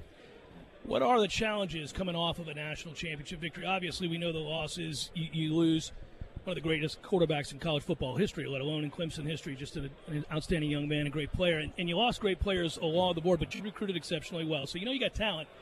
But there's sometimes the hangover from winning a national title. And, and sometimes it's a good one and a bad one. But obviously you had back-to-back years where you're playing in that game. You've had to get guys emotionally and physically ready to play. A lot of football games for one, and big-time ones. What are the challenges for you as a coach? Well, I think, the challenge on the outside looking in is the first thing I hear a lot is, well, you've won it, so there's going to be complacency. And I think our program and our culture has been set up to stamp out complacency. And regardless of whether we made one more play or one less play in that game, that wouldn't have changed the commitment that team displayed all year. And so that's really how I measure a team each and every year is the accountability, the work ethic, the way they grind when nobody's watching. And we start over every year. And I think, but I think, again, a challenge would be that natural instinct of, okay, well, I was an All-American last year, and it's just going to happen again. Or we won it last year. And I think, again, that's what I'm most proud about our program is we've been incredibly consistent over the last 6 or 7 years. And I think the big reason is because we do stamp out complacency. We start over every year. We reevaluate everything, what we did good, what we did bad. And then we turn the page, man. And when we got out there in February in those mat drills, there was nobody out there, going, oh, great job, guys. You won the national championship last year. It's like, hey, you finished through the line. And so we create competitive situations all year long. So as a team, even though we've had to talk about last season more than we ever would, sure. As a team, we've moved on. And I think we've got a lot of youth. I mean, we've got some guys that had roles on the team last year that now are going to have huge roles. and they're hungry to prove that, hey, you know what, I can do this job, because everybody talks about what we lost. You know, that's the natural thing to do. You lost Mike Williams and Deshaun Watson and Gallman and Ben Bowares. But, you know, I like to focus on what we have. And I think that there's a hunger and a sense of urgency with this team to say, hey, listen, we know we had some good players, but you know what? It's a team game, and we got a lot of guys back. And then some of those guys we recruited, they're ready for a little light to shine on them too. So it's going to be fun to watch it all come together. You know, you mentioned him, and I wanted to bring him up just because I loved watching him play, and it seemed like sometimes he wasn't unheralded, but the focus being so much on Deshaun Watson. Wayne Gallman was an unbelievable running back and a physical presence, and you go back to the national championship game. I know you obviously were there, but you look at the film of that first touchdown, he blows a guy up. That's hard to replace, no matter how talented. And I guess going through that process, trying to find guys like that, that's probably fun for you as a coach. Oh, yeah, no question. And that's what makes college football fun, because guys are going to leave, guys are going to emerge. Nobody hardly recruited Wayne Gallman to play running back. He's a linebacker, right? He was a linebacker, and he played running back like a linebacker. Mm-hmm. And I think that's why they're going to love him up there in New York, because he really has that mentality. I mean, he seeks it out, man, and he's a punishing guy. He really is. And he grew into that. He really became a very good player. But I'll tell you, the guys we have, the three guys coming back, they all got some experience. They all got experience, but they're all three more natural running backs than Wayne. But Wayne was such a leader and he was by far the experienced guy last year and was our bell cow. Whereas this year, I think we've got a little bit more depth and a little bit more balance in the three guys, Feaster and Adam Choice and C.J. Fuller. And all of them had big plays last year. So they're eager to kind of go compete for those snaps that Wayne was getting.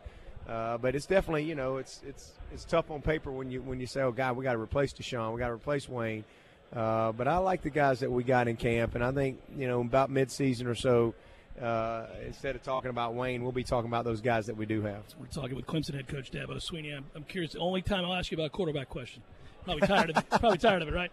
Obviously, you had a special one, and he moves on to the NFL with the Texans. And I know you look through the front mirror, not the rear view. When I go back, I think back to when you guys came to Tallahassee and Cole Stout started. You end up seeing Deshaun Watson play in that game, and then we see the emergence of a superstar. But at the beginning of that year, you weren't sure, and you went with Cole Stout. Your situation now is you have a more experienced guy that you could go to, but you have a lot of young talent behind him. What did you learn from that as a coach? I'm always curious about the process if you look back at something like that and how you handle the quarterback competition going into this season. Yeah, I mean, you know, really wouldn't change anything about how we handled it. I mean, I think that it's different in that, you know, Cole Stout had been a 3-year second-team guy who had played a lot of football, and he was just so far ahead in spring ball than those other guys when spring was over. You know, Deshaun was 180 pounds. Right. And, you know, he got hurt, broke his collarbone. So, you know, we recognized the talent. He was brilliant. We could tell he was picking things up, but physically he still had a lot of developing to do. Well, that's what's great about this game, man. Guys go to work. And so then we come back in August. Now he's 200 pounds. Right. He spent all summer training. And so all of a sudden, by the end of camp, and it wasn't that Cole did anything wrong. It's just Deshaun had closed that gap. But you're opening up in Athens against Georgia, and you know you haven't played any games. You don't get preseason games, and you know Cole really we didn't win the game, but really Cole played pretty well in that game, and Deshaun played well when he got in there. And then the next game we kind of went 50-50. They both played really well. Yeah. Again, I can't remember who we played, but we killed them. And then the third game we're going to Tallahassee. And, you know, it was like, all right, we got to just let it play itself out. It's going to work itself out. And I think it was about the third series or something. I think maybe Cole played 2 or 3 series, and then Deshaun came in, and it was over. You could see it. And so, you know, it happened the way it needed to happen for our team. You know, you can't anoint anybody. You know, that's the one thing we have in our program. You got to earn it. And, you know, this situation that we got now is a little different in that Kelly came out of spring as the number one guy, and he's our most experienced guy, but he doesn't have near the experience of Cole Stout. You know, Cole was a very proven guy for 3 years, and went on. Later on that year was the MVP of the bowl against Oklahoma. Yeah. So Kelly doesn't have that type of experience, but he's got the most of what we got because the rest of those guys are freshmen. So it's going to be interesting to see how it plays out, and that's why I'm anxious to get on the field, because just like Deshaun, he made great leaps from the spring to August. You can really tell who's put the work in, and Zarek's a redshirt freshman. Hunter's a true freshman that went through spring, and now you got Chase Bryce that just got there this summer. So it's going to be great competition, and then the good news is it's not a battle of the bad. These are really talented players that have been big time winners from where they come from, all competing. And so if it works itself out, and if we played today, if we spotted the ball, Kelly would be the guy because he gives us the best chance. But we got a month of practice, and you got to be the best guy day in and day out. And then if it settles, great. But if it's a situation where we got to go into the season and play a couple guys or 2 or 3 guys, whatever, you just do what you got to do, and then it works itself out. So that's where we are with it. And but the good news too is we got a good cast. We got a very good defense. We got all of our linemen back, but one up front and offensive line. We got good skill. So whoever wins the job, they don't have to be Superman. They don't have to be Deshaun.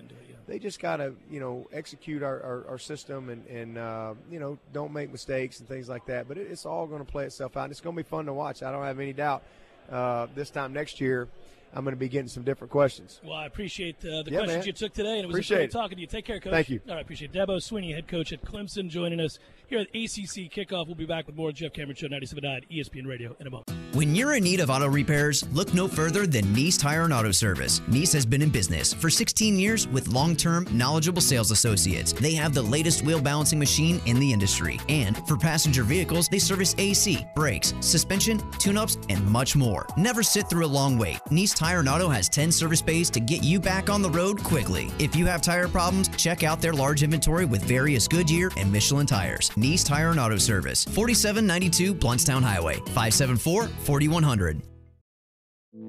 You put your mower through a lot. All that back and forth can add up to thousands of miles. That's like mowing cross country. Gravely commercial mowers are built for all-day performance, helping you get the job done mile after mile. Gravely, built to mow the distance.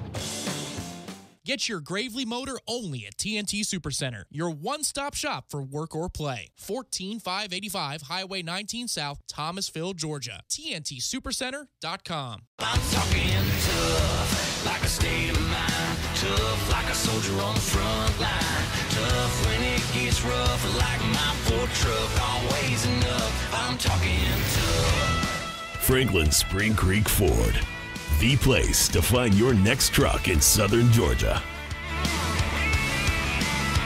I'm talking tough. Hey y'all, we're Chris and Preston from Low Cash. Head to Franklin Spring Creek Ford and see them about all of your vehicle needs. Right? He's on the little raft. He's on the raft. You're right. Zzz. And then that's it for Brody. He dies after that. He doesn't die. In Jaws 3, he's dead. He he had a heart attack or something. Yeah, we don't see it on screen. They don't show it on screen, but yeah, the Jaws killed him. That's okay. Gordo's, bringing the flavor and flair of Cuban food to Tallahassee since 1996. If you haven't stopped into Tallahassee's favorite hangout, the Fourth Quarter Bar and Grill on North Monroe Street, you're missing out. Hey, it's me, Courtney. Hey, it's me, Marissa. Last but not least, I'm Kim, and we're the girls from the Fourth Quarter. Okay, girls, there are lots of great nights to stop in at the Fourth Quarter, including Monday, where it's happy hour all day, including 2-for-1 Wells. There's Tuesday night trivia with Professor Jimmy, where you can win money. What other night should we stop by the Fourth Quarter? It's Kim again. Join me Saturday and Sunday mornings for Bubbles and Brunch from 7 to 2. $18.99, all you can drink mimosas and Bloody Marys, and it includes breakfast. Hey, Riss here. Come join me for lunch. We have over 20 lunch specials for just $7.50, and that includes a drink. I'm Courtney. Visit me on Monday nights when we have 2-for-1 Wells, calls, and domestic drafts all night. Don't miss out on the girls of the Fourth Quarter. Pick your favorite night and stop in. Say hi to the girls at 2033 North Monroe Street, the Fourth Quarter Bar and Grill, Tallahassee's favorite hangout. Want to fly somewhere? Looking for cheap flights or cheap tickets? Then call That's right. Call the low-cost airline travel hotline now for prices so low we can't publish them anywhere. Low Cost Airlines has all kinds of cheap travel deals. Fly domestically and save up to 75%. You can even fly internationally and save even more. Yes, fly anywhere in the world and save a lot of money on your plane tickets. We'll even save you money with cheap travel deals on hotels, rental cars, even complete travel packages. So don't book your tickets until you call us first for the absolute cheapest prices on U.S. and international airline tickets and hotels. Call right now for prices so low they can't be published. Travel experts are here 24/7 to help. 800-298-5783. 800-298-5783. 800-298-5783. 800-298-5783. Tallahassee Sports Center. I'm Lee Gordon now with the ACC Media Days in the books. We can all focus on fall practice, which kicks off in just a couple of weeks. And then it's Florida State and Alabama to kick off the 2017 season. Now, all the hype this past week was about Derwin James and his potential Heisman run. But the Seminole says he's just focused on winning championships. Speaking of championships, Roger Federer is a champion at Wimbledon for the 8th time. He is the oldest male to win in the modern era. He needs only 101 minutes and makes easy work last night in straight sets on the grass court. In the NFL, Redskins quarterback Kirk Cousins says he will play for the franchise tag again, which is a hefty payday, and is open to a long-term contract discussion after the season. And this is the week for O.J. Simpson. On Thursday, he has a parole hearing, and if all goes well for him, the former USC star could walk free on October 1st. Live from the Dale Earnhardt Jr. Buick GMC Cadillac Studios in the capital city of Tallahassee, this is the Jeff Cameron Show on 97.9 ESPN Radio. Man Cave Monday, brought to you by Experamac of Tallahassee. Experamac, Tallahassee's trusted tech source for Apple. Stopping at 346 South Magnolia Drive or call at 765-2012 today.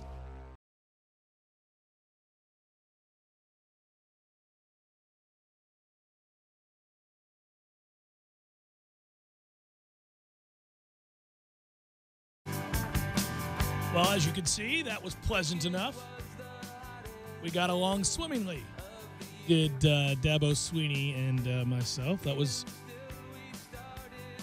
an interview that revealed to me the mistake I think he made in not starting Deshaun Watson, the second Deshaun Watson stepped foot on campus, won't be made again. It doesn't sound like Kelly Bryant is somebody they necessarily believe in. Well, even if they wanted to start that kid for the first game or two, it's not like they played Georgia, right out the gate this year. Yeah. No, we'll see how it goes, but they've got highly touted guys behind him, and you get the sense that Dabo's willing to let's see how that plays out. Based on what happened already in the spring, he knows that the real talent at quarterback is not the returner, is not Kelly Bryant. So, yeah, they start out with Kent State, and then they play Auburn, which I feel like is a yearly thing. Like, how Wisconsin, right? Wisconsin and LSU play each other, it feels like every year. That's Clemson and Auburn. So, I mean, you could start Bryant, against Kent State, and then all of a sudden say on Monday, oh, well, looks like we have one of the young guns. He's ready to go. But you wouldn't, right? Because here's what you would do. You've already seen in camp that that battle was closer than it should have been, right? Given the experience factor. And if you're going to start a kid, if you're going to decide that you think the talent is with the young five-star heralded kids that are behind him, then wouldn't you play them? Would you say Kent State? Well, you can't lose that game. It's impossible. They almost lost a couple last year in September. Some weird games, yeah. But yes, I hear you. Yes. Wouldn't you start him there before he plays Auburn? I suppose so, because then, it's Auburn, then you're at Louisville. So maybe you want to get the whole new car smell off. Well, otherwise you got to start Kelly for the next 3 games. Right. No, I'm saying what I was thinking was maybe for the fanfare aspect of it, maybe you want to go to the young kid and not announce him to be the starter right out of camp. But I mean, if your first month does include home to Auburn and then at Louisville in weeks 2 and 3, you might want to just get that whole pomp and circumstance over with one of the young kids. You think they just would start Hunter Johnson and say, screw it?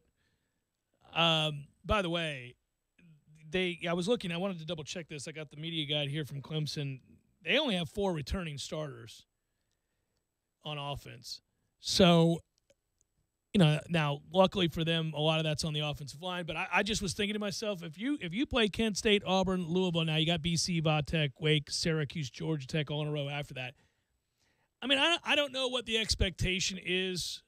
I'm kind of curious to see. You pulling out the media guide. Well, I wanted to double check something. I am looking at the media guide. I brought him back. I might as well look at the damn thing. I pulled out the media guide because I wanted to see not just the schedule, but what's realistic. Clemson was voted in the Atlantic to finish second.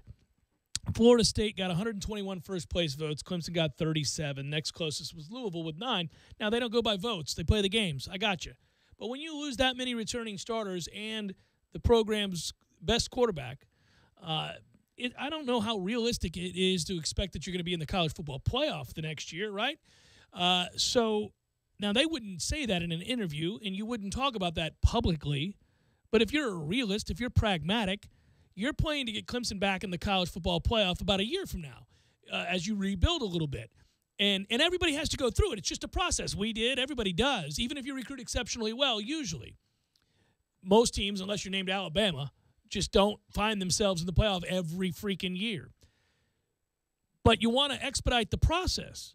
Well, to me, getting that kid the experience in a season where expectations, are a little bit lowered would be the right move because you get his feet wet in those games, and by the season's end, you probably got yourself a kid who's ready to make a run at it the following year. Well, by the time you play us, if you can get through, Auburn and Louisville 1-1, and then maybe Louisville loses a couple ACC games, then all of a sudden you've got a home game in November against Florida State for the Atlantic crown. That's exactly right, yeah. And by the way, we go from talking to a guy who's got a chance, an outside shot at winning the Atlantic and retaining the belt, to a guy who's got zero shot at that and knows it, and refreshingly can talk to you honestly about what it means just to make a bowl game at Boston College. Here's my conversation with Steve Addazio. Coach, last year we sat across from each other, and it was interesting. I asked you about the season that was, and you said, listen, when you're young up front, you're going to take your lumps. You're going to have the kind of year that you had in 2015. You bounce back, make another bowl game, win that bowl game. In this day and age, given what the money is and what everything is for a Boston College to consistently go to bowl games, how big is that at BC to just, again, three of the last 4 years? Yeah, I think it's huge. But, everybody wants more, and that's understandable. But certainly a benchmark is getting in the conference we play in, on the side of the division we play on. That's not a small feat to get bowl eligible. And, it's certainly one of the big goals we have. Win the opener, get bowl eligible, and compete for a conference championship. We haven't done the third one yet, and that's something we want to do. What would it take to get to that point? And recruiting. I mean, we've re-recruited the whole team. I think right now the next thing for us is elite quarterback play. You got to have elite quarterback play in this conference with the great defenses if you're going to be productive. We have seriously underachieved the last 2 years on offense because we've had to replace the offensive line. We haven't really had a quarterback that's been in system, and we've had no marquee receivers. That's about ready to change now. We've got some young guys that are ready, I think, to step out a little bit. Every position is going to be marketably better.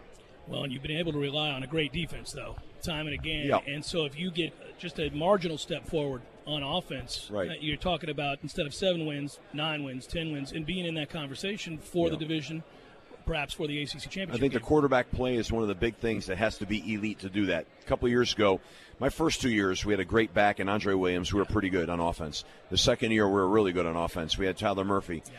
Really, actually, if we could have closed a few games out on the other side of the ball, we would have had a 9-win year walking away. You need that. You need a marquee playmaker on offense, and it usually has to be the quarterback. That's what we've been void of the last 2 years, completely void. And we were also too immature up front. When you're recruiting, last year we talked, you said, listen, one of the things I love about being at Boston College is that it's a true student athlete, and we know that, right? So when you're talking about finding an elite-level quarterback, admittedly, a lot of those guys, especially in a conference with the growth that this one has had, they're looking at Florida State or Clemson or maybe Miami or somewhere like that, Louisville. How do you convince a kid, hey, Boston College is your home? This is where you can come and help us take that step. You're not going to – it's like Matt Ryan. He wasn't the most highly recruited guy. You got to get a developmental guy that becomes that guy. And that guy has got to buy into the fact that he wants an elite degree. And that's got to be meaningful to them. They're out there. We think we have a couple guys right now that are going to be really, really good players at the quarterback position. But it's a little different operation. Right. And, it's not quite plug and play. It's more develop and play. And that's okay. But when you're trying to re-kick a program and you're playing against the kind of teams we're playing against, it can kind of kick your butt a little bit in the process. So the growth of the ACC to what was last year the best conference in the country is a good thing for BC or not? I think ultimately it's a good thing, but when you're trying to rebuild your program, it's a challenging thing. Yeah. Because, quite frankly, general football fan populace doesn't really get all that or want to care. They just want wins. ACC 10 years ago, what do you mean? Right. Well, if you're not in it every day, you don't see it and understand it. It's hugely different. Who you play matters. Big time. I mean, and so people want to make stats from years to years, and I don't know that you're comparing apples to apples. It's like even now, like you get Division I stats. You were ranked this. So you're going to compare us to one of these conferences that plays against nobody? Right. Okay, you can do that. But it's not a fair comparison, sure. I don't think so. Well, and the growth of this conference, it's happened pretty quickly. I was interviewing Jimbo 5 years ago here, and we were talking about the conference coming up and so forth, and he said, I think it's about to be really good. Well, that's happened. I mean, we now look around. That trophy case behind us will tell you that. The wins head-to-head against teams out of the Southeastern Conference and others, the bowl wins, the fact that a Boston College goes to bowls 3 out of the last 4 years. So you're talking about even the teams in the mid-level of the ACC also coming up. Talk about the growth you've seen in your time, both at Boston College but within the ACC, and why that's happened in your mind. I had the fortune of being at Florida through one of the best periods of college football in the SEC, which in the Eastern Division, which was the strongest in the country. This reminds me of that. That's where we are right now. They're not there. We are, and this Atlantic Division of the ACC right now is elite. I remember telling a few people last year, people like, yeah. And then all of a sudden you saw what Clemson did. There's some people that got a dose of that reality. And, it was on the field. I mean, you watch our conference in bowl games, from the bottom of our conference to the top. Those teams in the Big Ten, the AAC, they were defeated. And I think that tells you what you need to know. Did you sense that was coming, though? I mean, yes. I think for a long time, and I'm curious your thoughts as a coach, coaching against it all the time, I would tell the people outside of the ACC markets, well, if you look at the ACC defensively, it's with anybody. And I would talk about the players that were being drafted in those numbers, right? But the offenses were lacking. Well, last year, the quarterback play in this conference was insane. They're the best in the country. I think, I talk a lot about that, but people say, oh, you're just whining. I'm not whining. I'm not a whiner. I'm just telling you the truth, okay? And the truth of the matter is that this is a tough week-to-week conference we're in right now. And so, like, we got a couple lopsided losses, and a couple of them were on the road, and you can get away from you real quick in this conference. If you're not very mature and you get on some of these venues, you got to learn how to handle that. And that's all part of that maturation process. So those are just the facts. Now, also the facts are we've got to recruit and grow up and mature. And you feel good about this team? You like this team this year? My favorite team I've ever been around. Wow. Why? Yeah, and I say that. It's a talented team. It's not the most talented team I've ever been around, but it is a talented team. It's the most talented BC team I've been around. I love them because I love their work ethic. I love football. I don't have issues. They, knock on wood. I shouldn't even say that.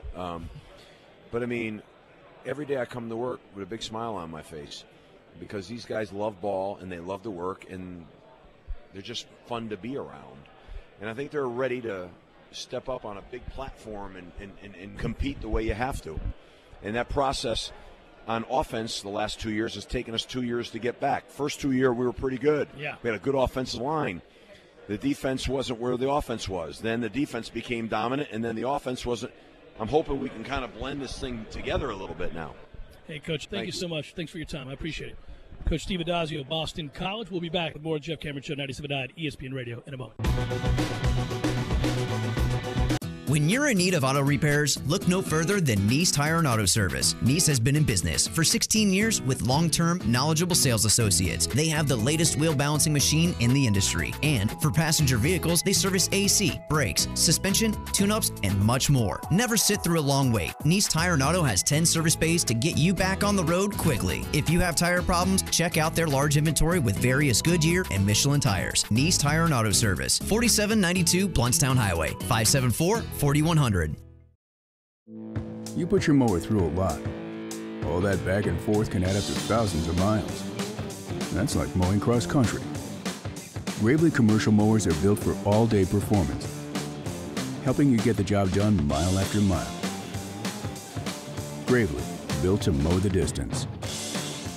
Get your Gravely motor only at TNT Supercenter, your one-stop shop for work or play. 14585 Highway 19 South, Thomasville, Georgia. TNTSupercenter.com. I'm talking tough, like a state of mind. Tough, like a soldier on the front line. Tough when it gets rough, like my Ford truck, always enough. I'm talking tough. Franklin Spring Creek Ford, the place to find your next truck in southern Georgia. I'm talking tough. Hey y'all, we're Chris and Preston from Low Cash. Head to Franklin Spring Creek Ford and see them about all of your vehicle needs. Or for the things you want. From Progressive, visit Progressive.com. Progressive Casualty Insurance Company and affiliates. Discounts not available in all states or situations. Tallahassee's unquestioned sports authority. Who do you think you are? I am. 97.9 ESPN Radio. You know why we love the country music community? Their passion for hometowns. Because at Country Inns and Suites, at home is how we want every guest to feel. That's why we offer complimentary comforts, such as hot breakfast every morning, a Wi-Fi connection, and coffee around the clock. Plus, our spacious rooms are the perfect place to relax and unwind. Our home is always open to you and your family. Book your next stay at countryinns.com. Life. It's made up of the simple day-to-day moments that keep us all running on full of joy, passion, and restlessness. It's singing full on to your car radio with the windows wide open. It's a whole bunch of early morning rush hours and a few late night runs for Rocky Road. It's full of pit stops and drive-thrus. It's life, and we live it between fill-ups at Valero. Valero top-tier certified quality fuel keeps your engine running cleaner, better, and longer. Find a station near you at ValeroCleanGas.com. The Home Depot has a new idea.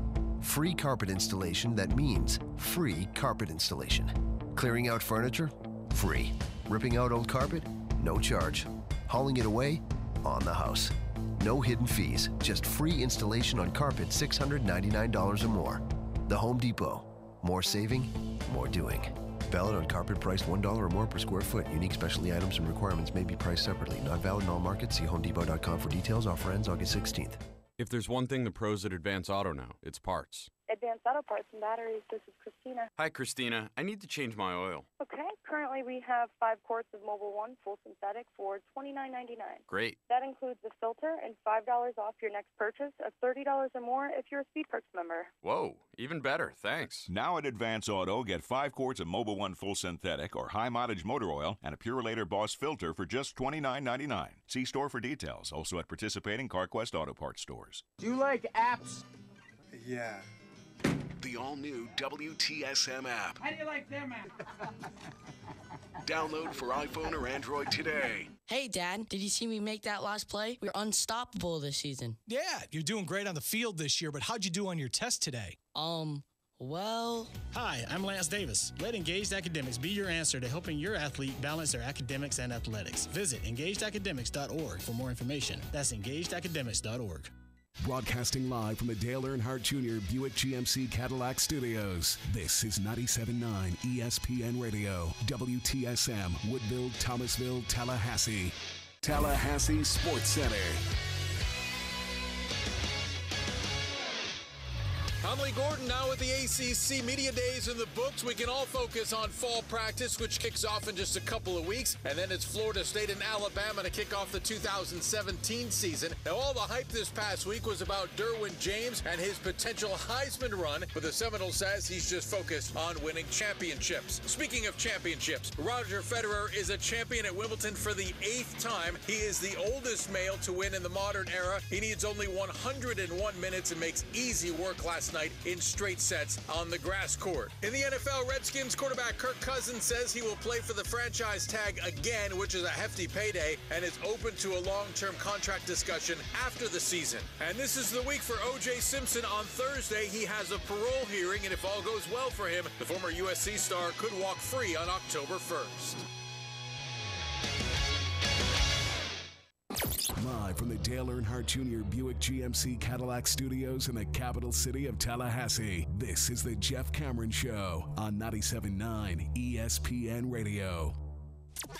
Man Cave Monday, brought to you by Experamac of Tallahassee. Experamac, Tallahassee's trusted tech source for Apple. Stopping at 346 South Magnolia Drive or call at 765-2012 today.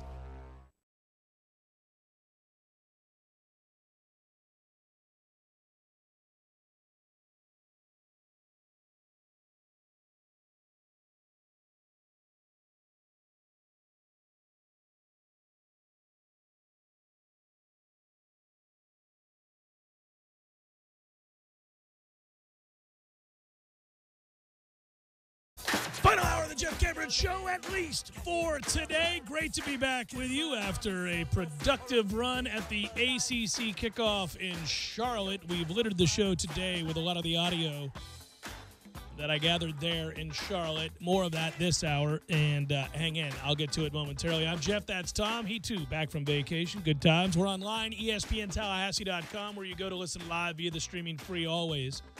Don't miss anything. If you do, remember all 3 hours posted upon the conclusion of the program, both on iTunes and in our own audio vault every day. And that's brought to you with limited commercial interruption. Thanks so much to our podcast sponsor, CarltonDean.com. He and the fine folks at SVN, providing ways for you to make money in commercial real estate, income-producing properties, and off-market deals. Go to CarltonDean.com. You can email the show if you like, jcs at 979ESPNradio.com. Find me on Twitter at J. Cameron Show. And what else? Oh, YouTube, ESPN Tallahassee, and the WTSM app works for your phone. So you're good to go there.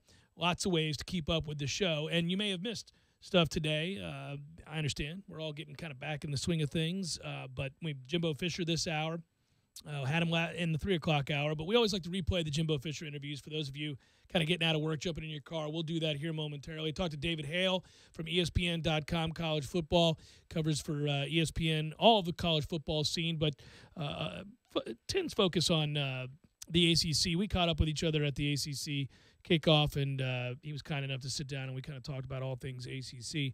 And, of course, last hour you heard interviews from me with Dabo Swinney and Steve Addazio. So you may want to go back and catch up on that. That's good stuff. Addazio is refreshing. It's funny. You can't win at BC. I mean, I shouldn't say it that way. They won last year. They won more games than they lost. They went to a bowl and they won that bowl. It's just weird when you're at a place where that's about the best you're going to do. And if you do it, which I might note, he has 3 of the last 4 years. Now, the one off year was a 3-9 campaign. But in 3 of the last 4 years, they've won bowl games. Which, if you're one of the also-rans at the bottom of a conference, I mean, look at it this way. If Vanderbilt went to bowl games 3 of the last 4 years and won them, or at least just made bowl games 3 of the last 4 years and had a winning record, I think that'd be a hell of an accomplishment at Vanderbilt. Yeah, but the crazy thing, though, is he's not – I don't think he's speaking out of school when he says if we could just put it together one year where we have the recruiting lineup with veterans on either side of the football, because that defense a couple of seasons really ago good, yeah. was legitimately a top 10 defense in the country. It's just that offense – remember they started – who was it? They went to the Heisman Trophy winner, Flutie's kid, at some point in that game. That was the one that we were at. Which was dreadful. Where Brock Rubel couldn't, the right tackle. I don't know if you remember that part.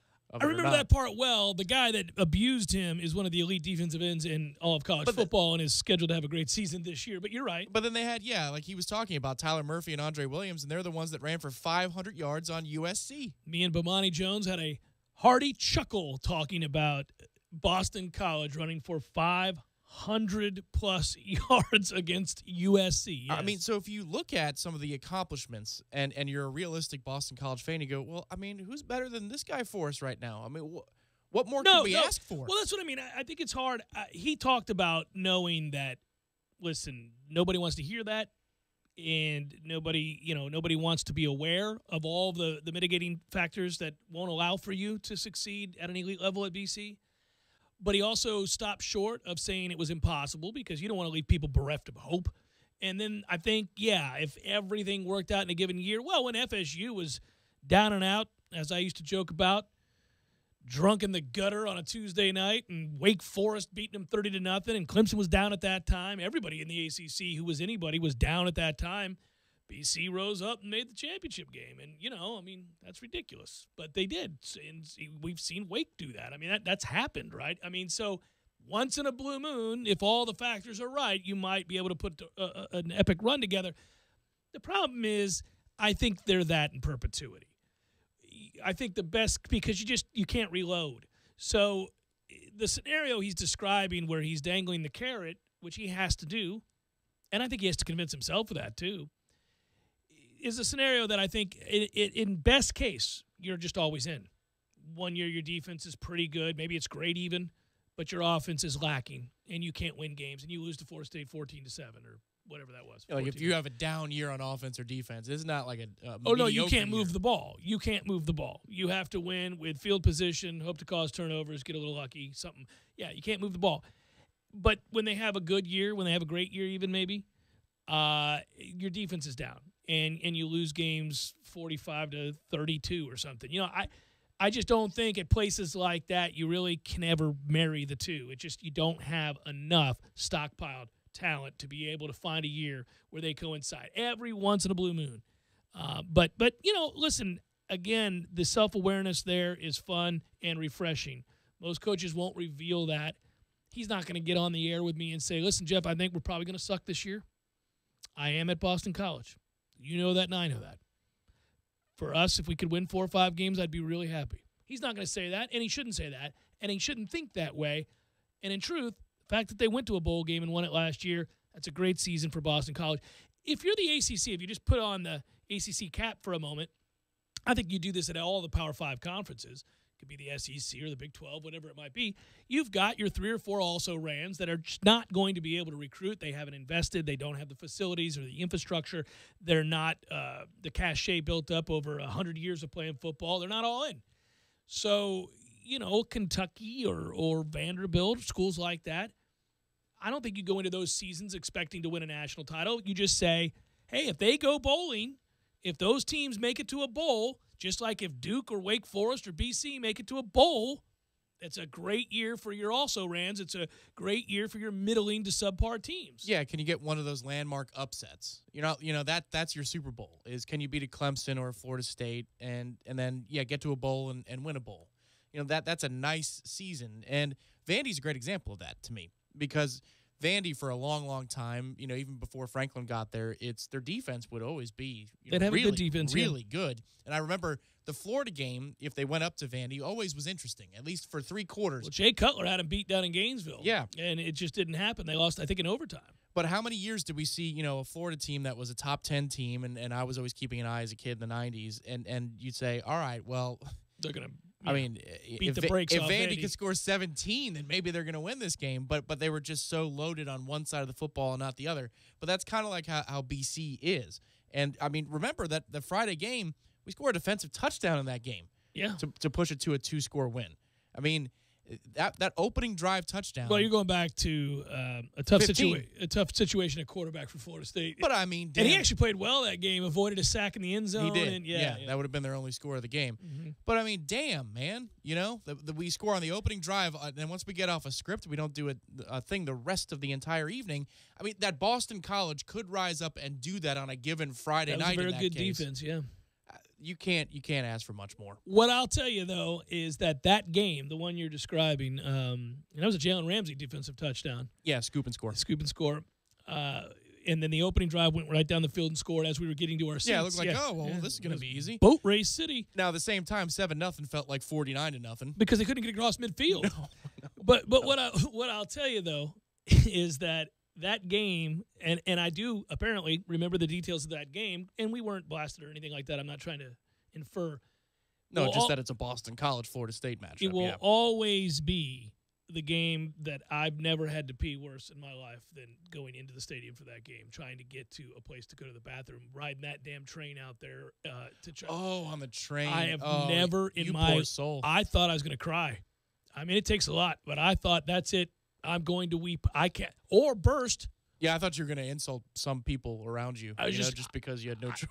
I have never been that desperate in my life to find a restroom.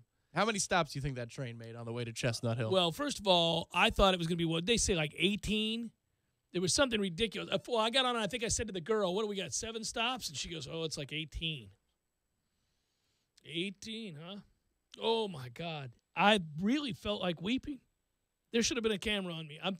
That's an exercise in – that is strength, Tom. That's I'm proud focus. of that moment. Yeah. I really did. I had to focus on breathing.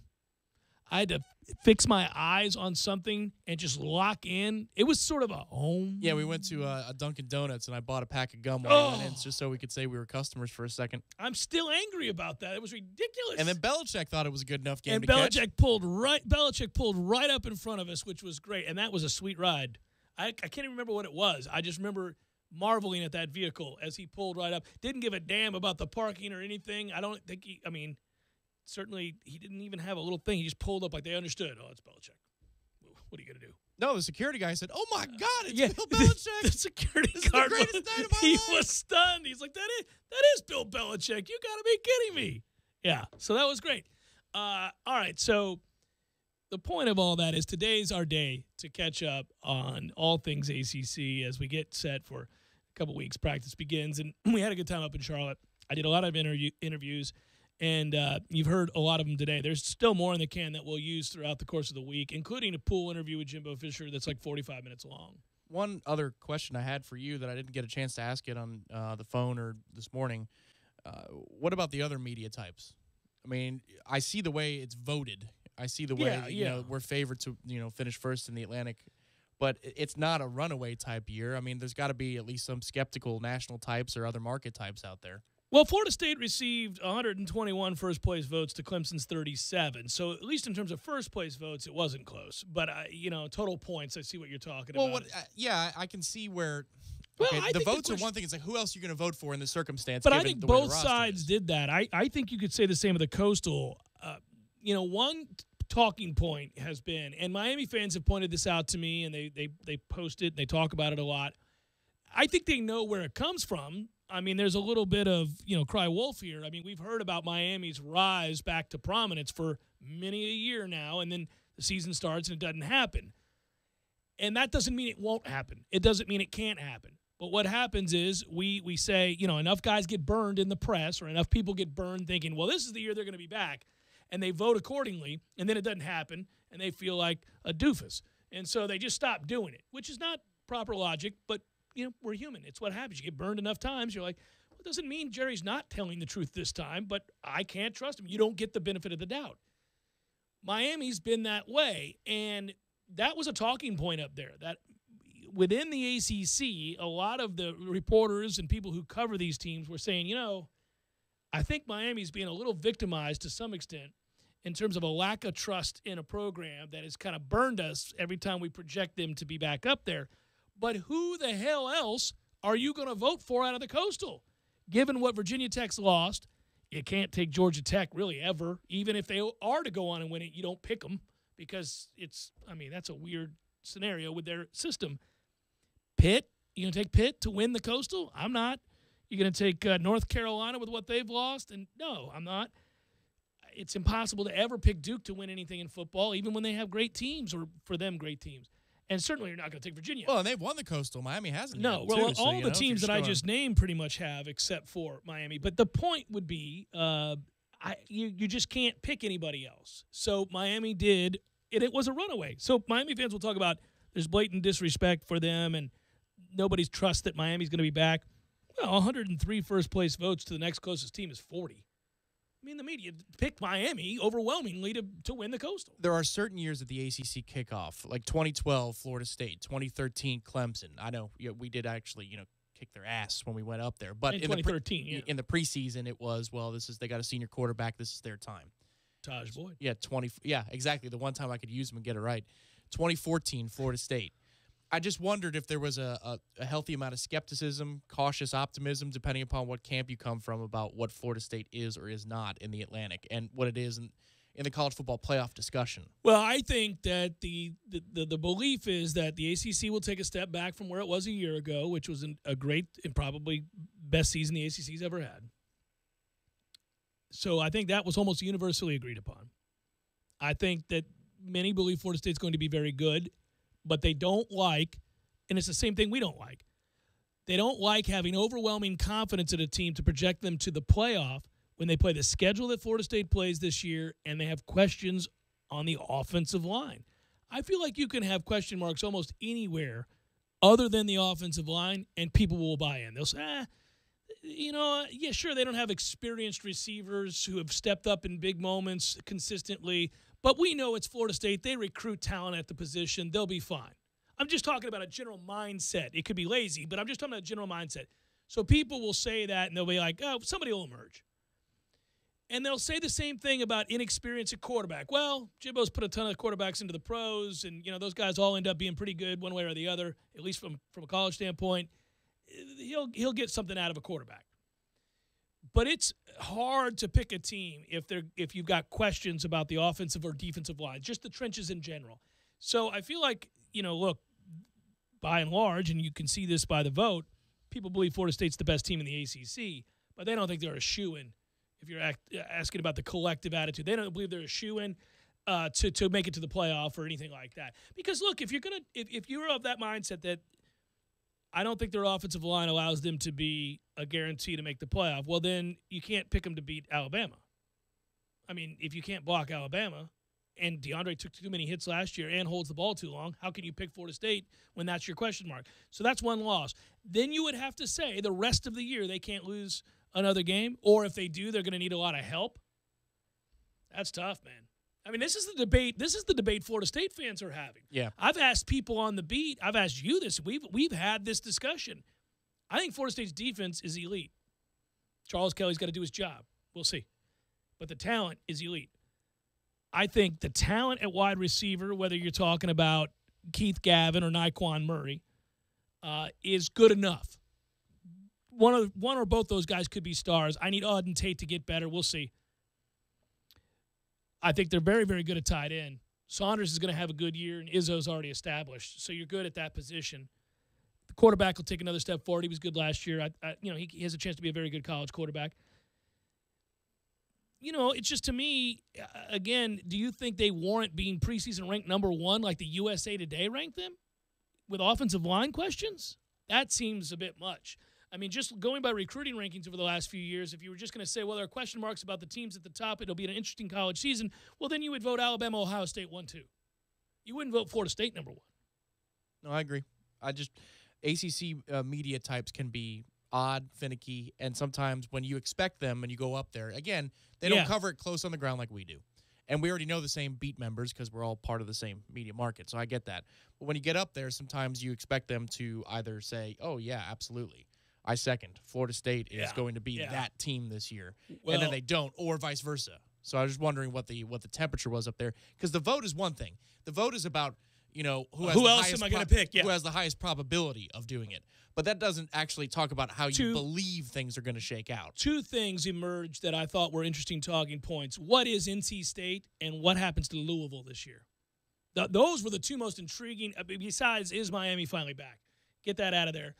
Go to the other question marks, because NC State's defense, everybody loves it. All the coaches love that defense. There's a lot of praise for Dave Doran's team and what they're going to have on defense. We'll see. I'm one of those skeptical guys. I can believe physically the talent is there, but it's NC freaking State.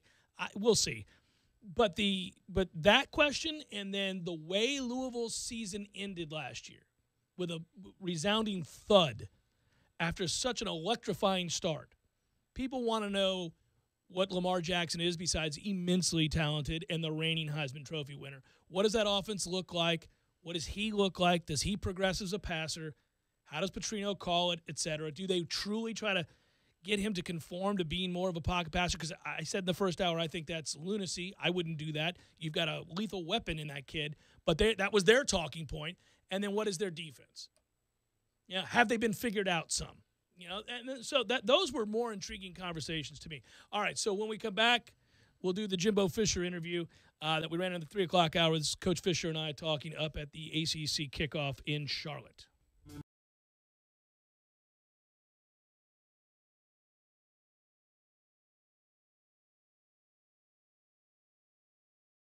When you're in need of auto repairs, look no further than Nice Tire and Auto Service. Nice has been in business for 16 years with long-term, knowledgeable sales associates. They have the latest wheel balancing machine in the industry. And for passenger vehicles, they service AC, brakes, suspension, tune-ups, and much more. Never sit through a long wait. Nice Tire and Auto has 10 service bays to get you back on the road quickly. If you have tire problems, check out their large inventory with various Goodyear and Michelin tires. Nice Tire and Auto Service, 4792 Bluntstown Highway, 574-4100.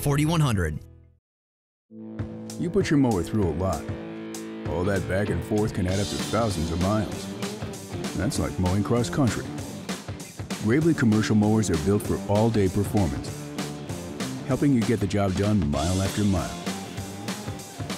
Gravely, built to mow the distance.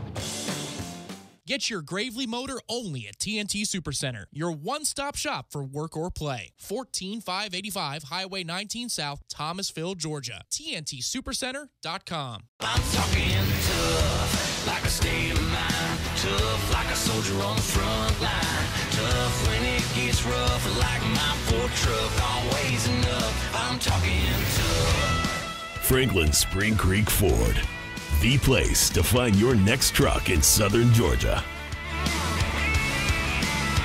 I'm talking tough. Hey y'all, we're Chris and Preston from Low Cash. Head to Franklin Spring Creek Ford and see them about all of your vehicle needs. Higher personal operating system. Mountain Dew Kickstart is in position for consumption. All systems cleared for launch. Initiate launch sequence. T-minus 3, 2, 1, mark. Release the Mountain Dew Kickstart. Mountain Dew Kickstart released. Experiencing a charge of Mountain Dew Kickstart now. Mountain Dew Kickstart operation successful. You are now off the couch and out exploring the world. Roger that. Get charged up for what's coming next anytime, anywhere with Mountain Dew Kickstart. Available in 10 energizing flavors like mango lime, raspberry citrus, midnight grape, and orange citrus. Mountain Dew Kickstart. Fuel with flavor. RCD Shell knows how to keep you cool and refreshed. All 20-ounce Pepsi and Mountain Dew products are 2 for $2.22. That's right, 2 for $2.22. And 28-ounce Gatorade is buy one, get one free. It's more fun with Pepsi and Dew, so bring on the bubbles with these cool prices at RCD Shell.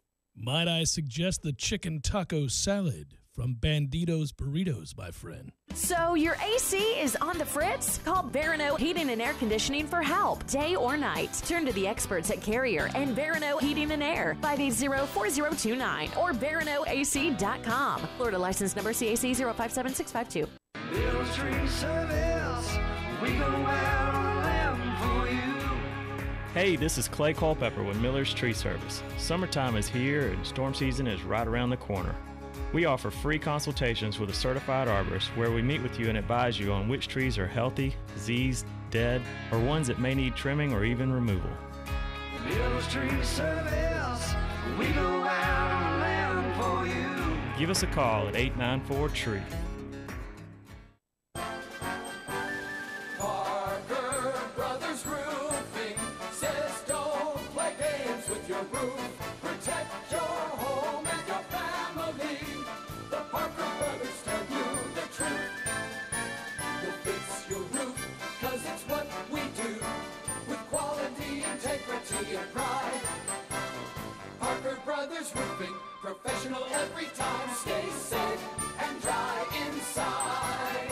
Hey, this is Travis with Parker Brothers Roofing. No one besides us wants to hear that you need a new roof.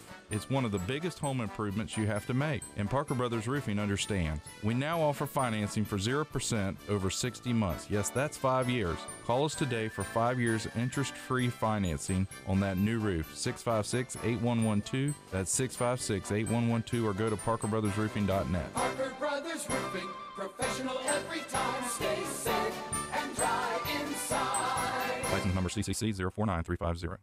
Don't just listen to The Jeff Cameron Show. Watch it live. The Jeff Cameron Show Streamcast. Live weekdays 3 to 6 p.m. Head to ESPNTallahassee.com today to watch live or catch up on demand. The Jeff Cameron Show Streamcast. Brought to you by Nice Tire and Auto, your trusted Goodyear dealer. 574-4100. And presented by TNT Supercenter in Thomasville, Georgia. And Franklin Spring Creek Ford.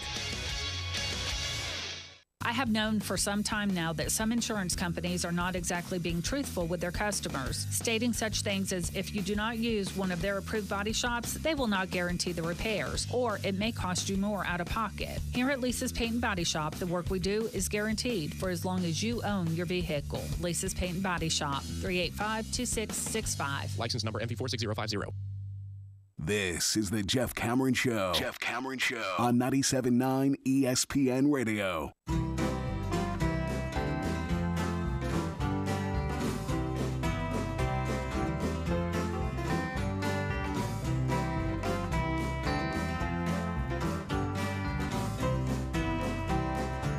Jeff Cameron Show, actually at the ACC Kickoff, and we're joined by the head coach, Jimbo Fisher now. Coach, thanks for joining us, first of all. Every year it's fun. This kind of means things are getting started.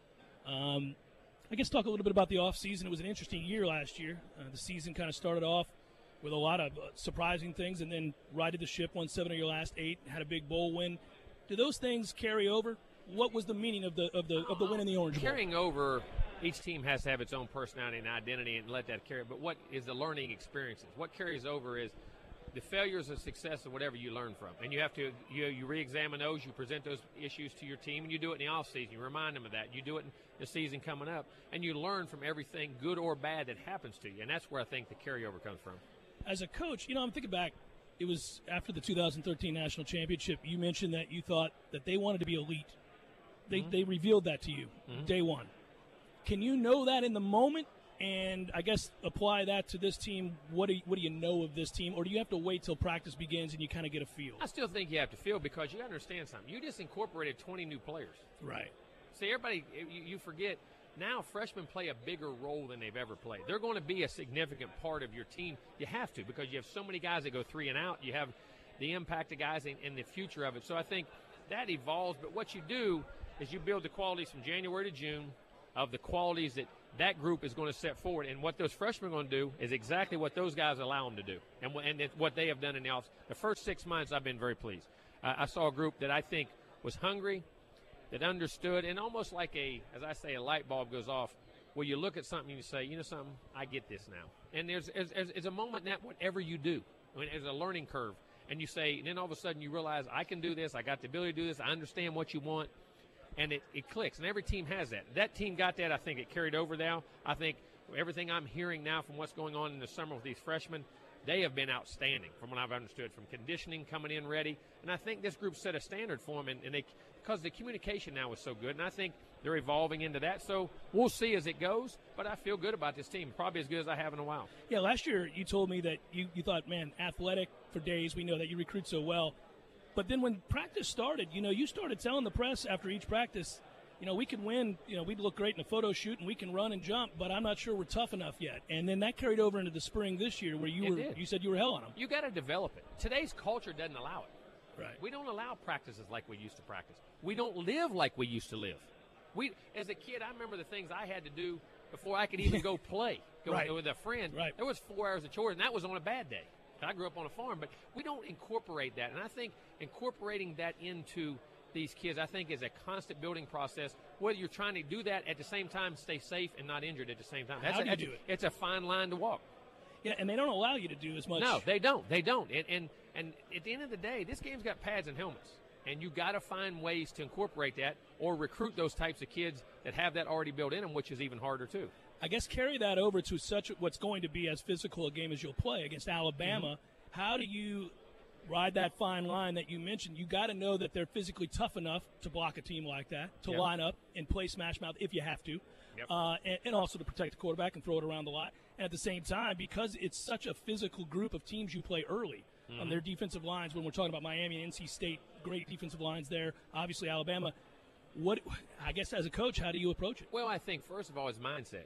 Once you realize, all right, this is going to be tough, it's going to be hard, it's going to be demanding, I accept it. And I think your body has to practice a certain way to condition itself to. People say, well, least is better. Well, no, sometimes injuries occur more when you're softer in practice because the body's not conditioned the way a game is played. And I think we're going to have to do that. But I think mentally, understand, listen, we're going to be physical. An Alabama game is going to be a physical football game. Sure. ULM, Miami's going to be a physical football game. NC State's going to be because you're talking about offensive, defensive lines, especially the defensive lines and those last two guys. They're as good as anybody in the country. And you got to understand that. And I think once you grasp that, though, it's like I tell, once you realize something's hard, when it's hard, okay, I know that. Right. And it's where I think you make a mistake that, well, we can do this or we can out, and all of a sudden it gets hard. That's where panic sets in. And I think it becomes not just the physical part right now, it's the mental part accepting that's the way it's going to be. And I think last year, though, it became that way. And we got banged up and bruised up, but we still understanding, okay, we got an Ole Miss game, it's a big game, we got another game, then we're going to Louisville, then to NC North Carolina, then Miami. And I don't know, I think hopefully from that learning lesson from a year ago, all right, this is going to be extremely hard, so we got to get ready for it. And I think mentally getting yourself ready to do it. Well, it's a big one because you had to save the team a year ago. I mean, that team was emotionally spent. We had a bunch of injuries, and we got freak injuries in the game from Derwin to Sweat to Noddy to that whole crew. And you're asking guys to do things they haven't had to do in different positions. And you got to prepare for it, but I think it's a mindset thing, and then there's a little bit of luck involved. Right. Do you like a game like this? I know you're supposed to say yes, but everybody, I would think. Sometimes, not all the time. Okay. I think there's times that has to be, and I think here's the other thing. We talk about, and we play this. Florida is a non-conference football game for us. Right. All right, everybody says, well, Alabama does it every year, but they also play three other teams that aren't significant. And everybody said, well, their league's good. Wait a minute. We got the best league in ball.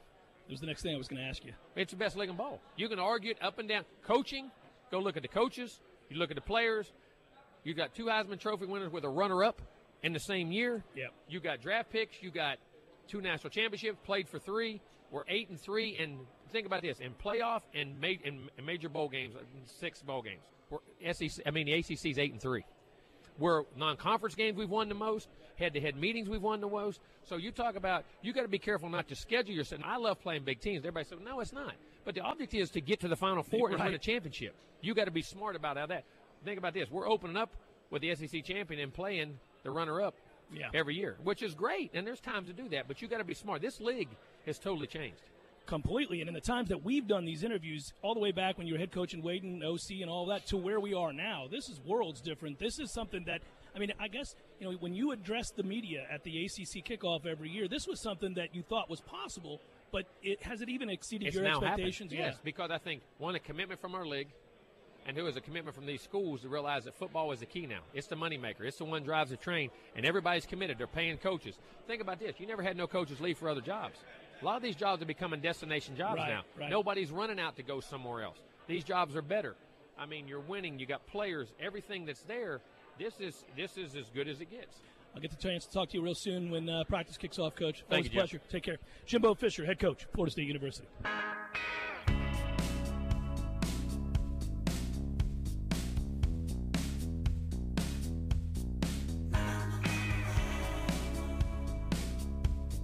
When you're in need of auto repairs, look no further than Nice Tire and Auto Service. Nice has been in business for 16 years with long-term, knowledgeable sales associates. They have the latest wheel balancing machine in the industry. And for passenger vehicles, they service AC, brakes, suspension, tune-ups, and much more. Never sit through a long wait. Nice Tire and Auto has 10 service bays to get you back on the road quickly. If you have tire problems, check out their large inventory with various Goodyear and Michelin tires. Nice Tire and Auto Service, 4792 Bluntstown Highway, 574-4100. You can tell a lot about a tractor by its warranty. That's why Mahindra makes the toughest tractors on earth. With steel, not plastic. Backed by the industry's best limited powertrain warranty, period.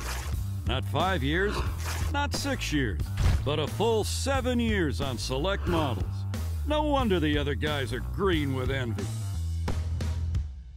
No money down, 0% interest, and no payments until July. Available at TNT Supercenter. I'm talking tough, like a state of mind. Tough, like a soldier on the front line.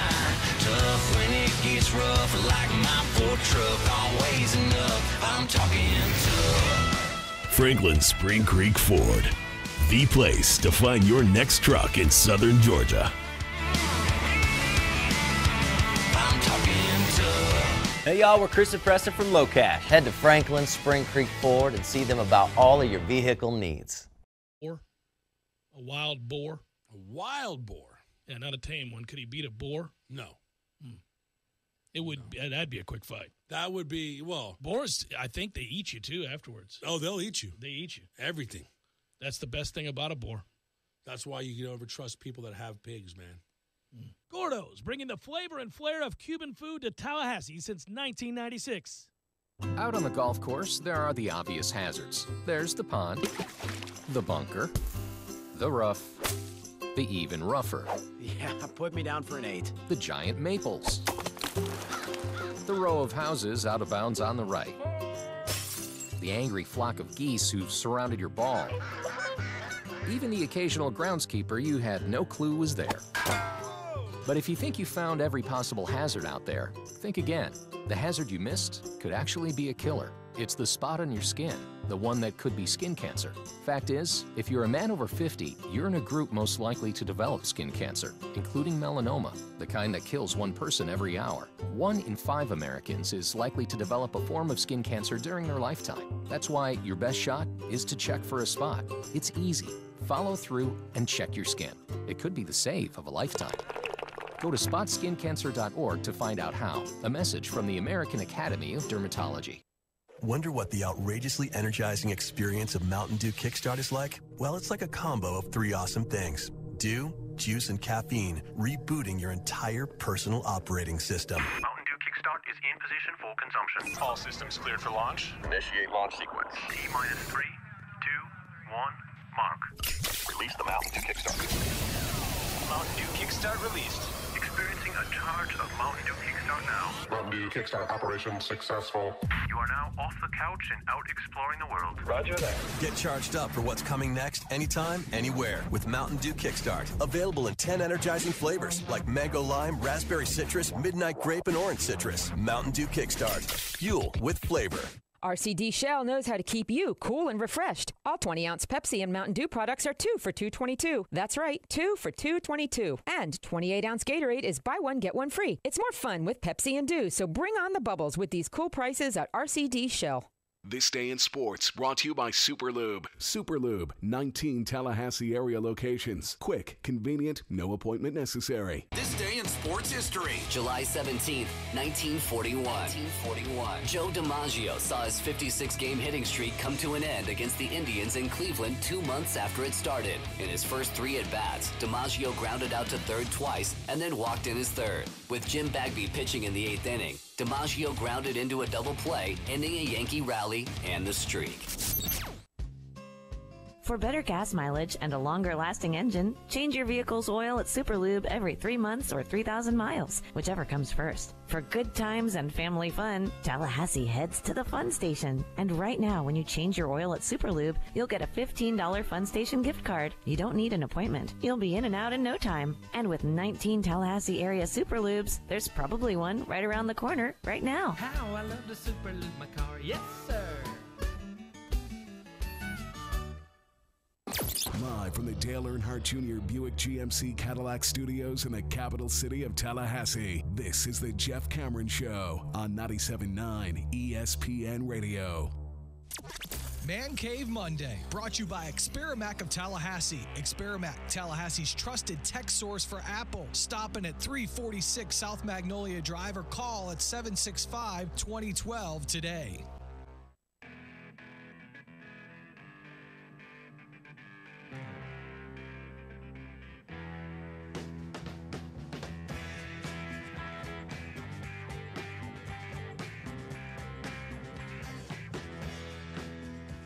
Welcome back, Jeff Cameron Show, 97.9 ESPN Radio. ACC Kickoff from Jimbo Fisher to DeAndre Francois to Dabo Swinney and now David Hale. Yeah, the best of the bunch. That's doing some things, ESPN.com, college football writer. Friend of the program, I call him. Jeff Cameron Show, that is. Not any one particular program. Although I think you're a Clemson fan. Listen, hey, you out over here chatting with Dabo Swinney? Yeah. I think you might be maybe he's sleeping new with guy. the enemy. It could be, man. That guy was great, and I think a lot of people back in Tallahassee will be surprised to find out that we liked each other. It was genuine. Yeah. I could sense it. I could feel the love throughout the room. It was palpable. It was real. People were sitting around in awe. All right, so what do you make of the modern ACC, Mr. Hale? This is not what it was a few years ago when we first got to know each other. This is like they're proud of themselves. Yeah, well, they should be. Yeah. I mean, that's, Swafford said today, he said, this past year might be the single greatest year in the history of the ACC, and he's not wrong. No. You got a Heisman winner. You got the Heisman runner-up. You got a national champion. You won 9 bowl games. You got a national champion in men's college basketball. I mean, it's a heck of a good year if you're the ACC. Yeah, they're proudly displaying the trophies there. They're kind of dangling, if you will. That was an odd choice. Yeah, well, I mean, if you can't dangle a trophy from Shreveport, I don't know what you do with it. So, I don't think this is sustainable. The quarterback play last year was the best in the country. And a lot of those guys, now you get the Heisman Trophy winner back, and DeAndre Francois comes back from Florida State. But obviously Mitch Trubisky is gone, and he was a big part of what happened in quarterback play. And you look at Pitt, you look at the various places where quarterback play shined. There's a loss there, a step back, you would think, with quarterback play in the ACC this year. Or am I wrong? I think you're not wrong, but I think really what it is there's a step back among the higher-end teams at quarterback. Clemson is looking for a new quarterback. Virginia Tech is looking for a new quarterback. North Carolina is looking for a new quarterback. Miami's looking for a new quarterback. But there's a couple of guys here. Daniel Jones will be here with Duke tomorrow. Eric Dungy with Syracuse today. These guys put up numbers last year. Yeah. Dungy couldn't stay healthy, but if you added him and his backups stats together as one player, you're looking at a guy who's putting up Deshaun Watson numbers in that spread offense. Their offense was really good, yeah. So, look, there's talent there. It's just not in the normal places. And moreover, you never know when you're breaking in a new quarterback how things are going to go. But it ain't like Miami has nobody on that roster. It's not like Clemson has nobody on that roster. They're picking from some good players. They just, it's hard to say this guy's going to be Deshaun Watson. Well, it's impossible to say that somebody could be Deshaun Watson, one of the greatest quarterbacks in the history of the game. And I was just asking Dabo about that, and he said it was funny. He goes, well, yeah, the situation, because I basically asked him, hey, look, you go back. I know you don't like to look in the rearview mirror, but you go back to when Cole Stout was there and they kind of eased Deshaun Watson in. He had made such strides, but then he had that injury prior, and that season that he came to Tallahassee, and that's a game that Clemson lost, but Deshaun played great. Yeah. And earlier they had played Georgia, and Cole Stout got the vast majority of the snaps there. Deshaun had a series, took him down the field and scored. And then I guess they went 50-50 the following week before playing, if I remember correctly, before playing Florida State. What did you learn from that in the current situation at Clemson, where you have a more experienced guy in Kelly, but a lot of talent coming in behind him? So I'm wondering how he's going to handle that, because it's not like they had a dearth of talent that they recruited. They got studs. Right. And the thing, Hunter Johnson, who's their freshman that came in a very similar situation to Deshaun, the top-ranked quarterback recruit, came in early, had a really strong spring. And the thing that I loved about Hunter Johnson this spring is he had the struggles of a freshman early on. They went on spring break, were gone for 10 days, come back, and it was clear that first practice he learned something while he was off the field. He had taken that time and used it to become a better quarterback. That's what you want to see from a kid. Now, if he does that same thing and shows up day one of fall camp and looks markedly better than he did at the end of the spring game, I think you've got a real conversation on your hands about maybe we have to start this guy. And for exactly the reason that you said is we went through this with Deshaun, and it was probably a mistake that we didn't start him from day one. And Dabo will tell you the injury is the reason that they didn't do it, and they loved everything about Deshaun, but they still should have just gone ahead and pulled the trigger and done it. It's hard to do. I think his thought was that we're going on the road we're playing Georgia, and we're going to roll him out there in the first game, because Cole had so much experience, 3 years worth of experience. I think that's what he said, why they didn't do it. But I'm wondering, do you learn then that, hey, maybe that was the thought process then, it doesn't have to be now? Yeah. Well, and that's, just look at what's kind of happened around the country the last 3 or 4 years of the number of freshman quarterbacks who are coming in and having success. It used to be a thing that you wouldn't even play a freshman quarterback, and then it was, if you're playing one, you got problems. And now it's like, hey, look, Brett Kaya looked pretty darn good as a freshman. Deshaun Watson looked pretty darn good as a freshman. Sure. These aren't unique stories anymore. It's starting to happen. Alabama went to a national championship game last year with a freshman quarterback, so it's not a death knell to do it. You just got to make sure you got the right guy. And I think there's a very good chance Hunter Johnson could be that guy. I'm not making that prediction yet, but I would not be surprised at all to see him start in week 1. We all do the vote. I mean, how do you see the conference? Did you pick Florida State? I did pick Florida State. I'm high on Florida State. I understand there's some questions there, but I also think there's a ton of talent there. And, you and I talked about this. I think Clemson is a very talented team too, but how do you climb that mountain a third straight year? It's just a hard thing to do. Yeah, real hard. And so I kind of look at them and I say, 2 teams with some question marks, 2 teams with an outstanding amount of talent, but one team that I think is probably a little hungrier than the other team at this point. And who knows? Maybe that changes by midseason, and Clemson has certainly proven that they can scale that mountain. So it wouldn't surprise me to see it go the other way. I legitimately think NC State is a player in the Atlantic this year. But that defense, yeah. They could very well. They were a play away from beating both Florida State and Clemson last year. So I think it'd be foolish to say they can't do it this year. People forget that, too. That's a chip shot field goal, and that's a dropped interception. Yeah. They win both those games with either one of those things. Yeah. So, look, and you never – until you win those games – I remember Jimbo talking a lot about that in, 2012. Hey, we were close. Until you actually win them, those games don't mean a lot. But I don't think Louisville or NC State's going to be a pushover. Wake Forest is going to be better than they were. I think Syracuse will be better than they were last year. This is a brutal division, but I also think Florida State might be the most talented team in the country outside of Alabama, and I'm not nearly as high on Alabama probably as I was last year. That's interesting. We're talking with David Hale, ESPN.com college football writer, covers the ACC amongst the rest of college football. I was just talking to you last night. I can tell you think Alabama might struggle a little bit here. Well, struggle by Alabama standards, sure, right? If they finish 10-2, people are going to say it's a terrible year for Alabama, and that's probably realistic. But look, I think what you saw from Alabama in the national championship game, particularly in that second half, kind of shows where that weakness is offensively. And you can have all those big bodies you want on defense. How many free points did they get last year because of their defense? And yes, they're going to be really good, but it's hard to have that kind of luck with turnovers again and again and again. So, there has to be some aggression to the mean there. And I look at them and I say that's an offensively challenged team. It is a quarterback who does not extend the field. It is, Scarborough is fantastic, but how much is he staying on the field? I just think there are more questions at Alabama, or I personally have more questions about Alabama this year than I've had in a long time under Nick Saban. And it's not to say they're not replacing a lot of the guys that left with unbelievable talent. We know what they've done in recruiting back to back years as the number 1 class. It's insane. But, again, experience matters and who you're having to replace. And also, if you're inaccurate down the football field, people can stop, really kind of stockpile the line of scrimmage and stop the run and make him beat you down the field. Easier said than done, but right off the bat, it's Florida State, and that's a talented defense. Who do you like in that game? I'm leaning Florida State at this point. I see this as a very ugly defensive show. Really? Low scoring.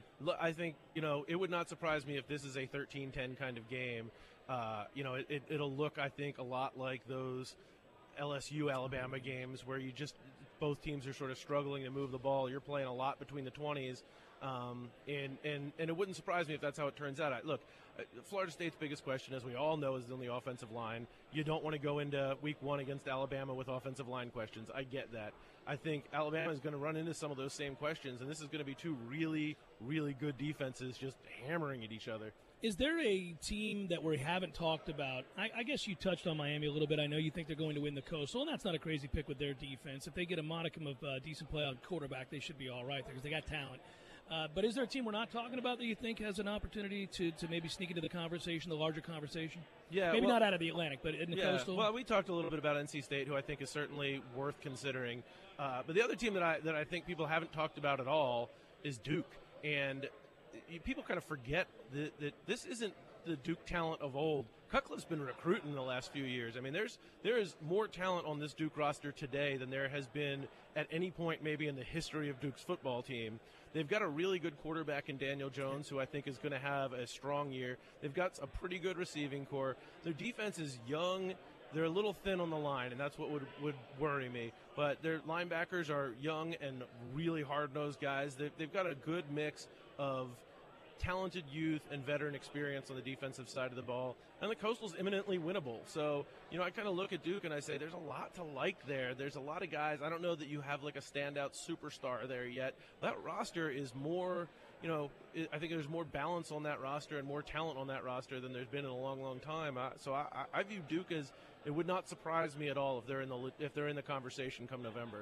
Last thing, big picture, do you think the SEC retakes the title of best conference in the country? I know that's a generic, but a lot of people were in this area, and we know from the interviews today, are very proud of what this conference has become.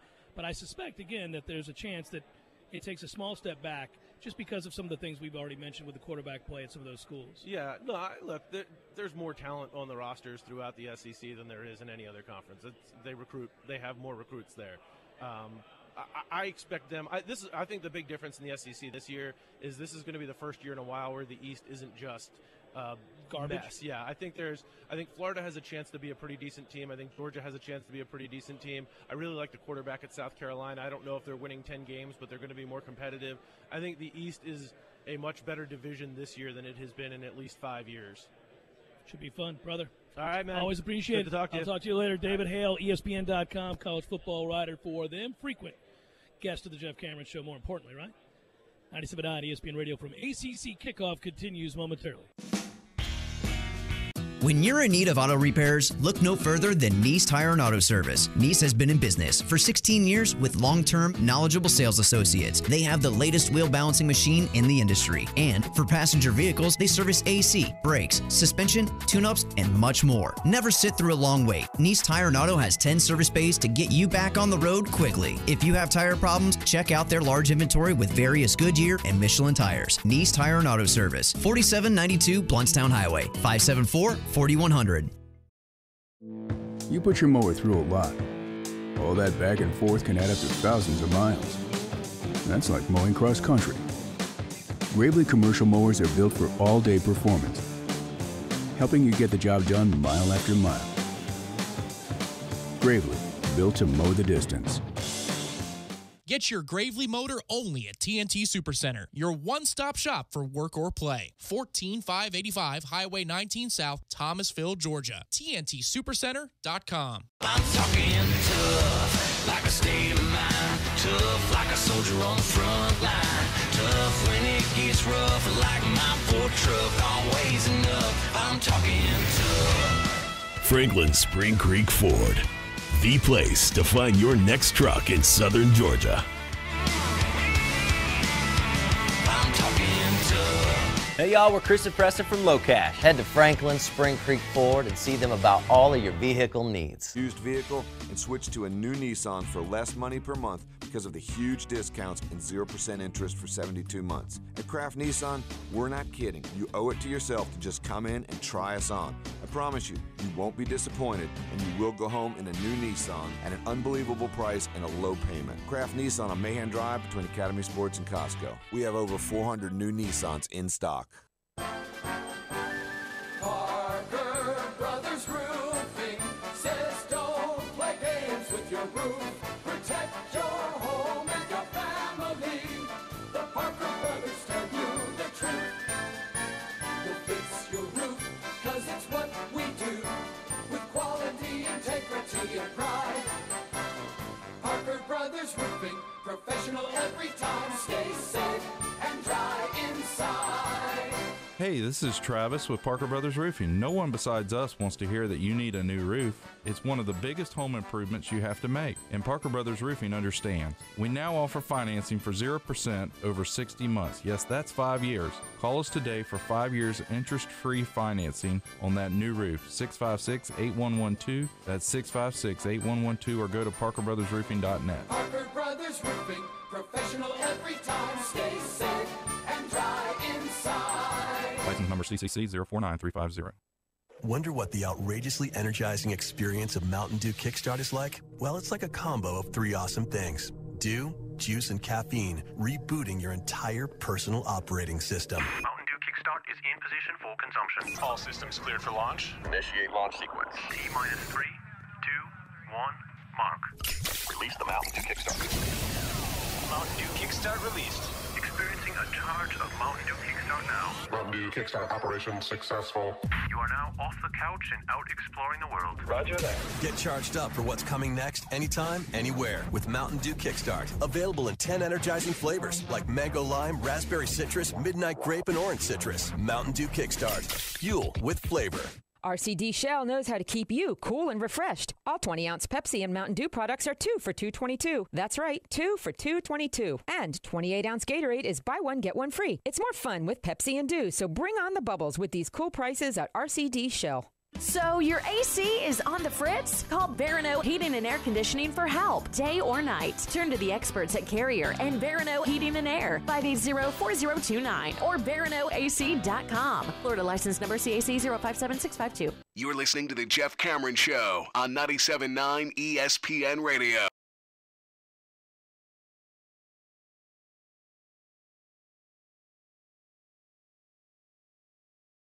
That is, as they say, is that, I guess. It's gonna the way it's going to work. As we emptied out some of the content from the ACC Kickoff. Hope you enjoyed it. If you missed any of it, go to our website, espntallahassee.com. You'll find the archived audio. It'll be posted tonight. Or you could go to iTunes and find it. Or the YouTube feed will populate, if you will. So who is this year's Louisville? Obviously, Louisville produced a Heisman Trophy winner and one of the great ass kickings in our program's history. But even at the meetings before that all happened, everybody kind of... That was a buzz, right? Yes, everybody, stepped back. Is it NC State? Is Yeah, it Miami? It's NC State, but I don't think... In terms of, is there a team waiting to surprise some of the bigwigs? Yeah, I mean, it exceeded the buzz. Right. In that way, it would be NC State. Miami's picked to win the Coastal, so that wouldn't be a surprise if they played well, won 9-10 games, and gave themselves a chance to make the ACC championship game for the first time ever. But that wouldn't be a surprise. NC State rising up and beating some big time teams and challenging in the division, I think would surprise people. But so that would be the underdog that people kind of look at and go, they could be interesting if they get anything on offense. I 100% hear you that at the end of the day, it's NC freaking State. But just where that game is placed on our schedule, there's not that kind of luxury. It's, well, man, if they're going to be playing in Tallahassee, this is the perfect circumstance to do it in. I am excited about the league, and I don't often say that. Now, my ties to Florida State always come back into play, but I am excited about what the league's going to look like because if it is defensive-minded, I prefer that brand of football more anyhow, and last year was chucking around the lot, crazy scores. I like hard-hitting, plotting. I mean, I'm old school in that way, so if defense rules the day, I'm fine with that. Well, yeah, just look in the state of North Carolina. Last year, Chapel Hill offense. This year could be Raleigh and defense. Yeah. Good work out of you, sir. Thank you, Matthew, as well. To all those that I had a chance to interview up there and worked with me, I really appreciate it. You guys take care. Have a great night. Thanks for listening, and we'll talk to you again tomorrow.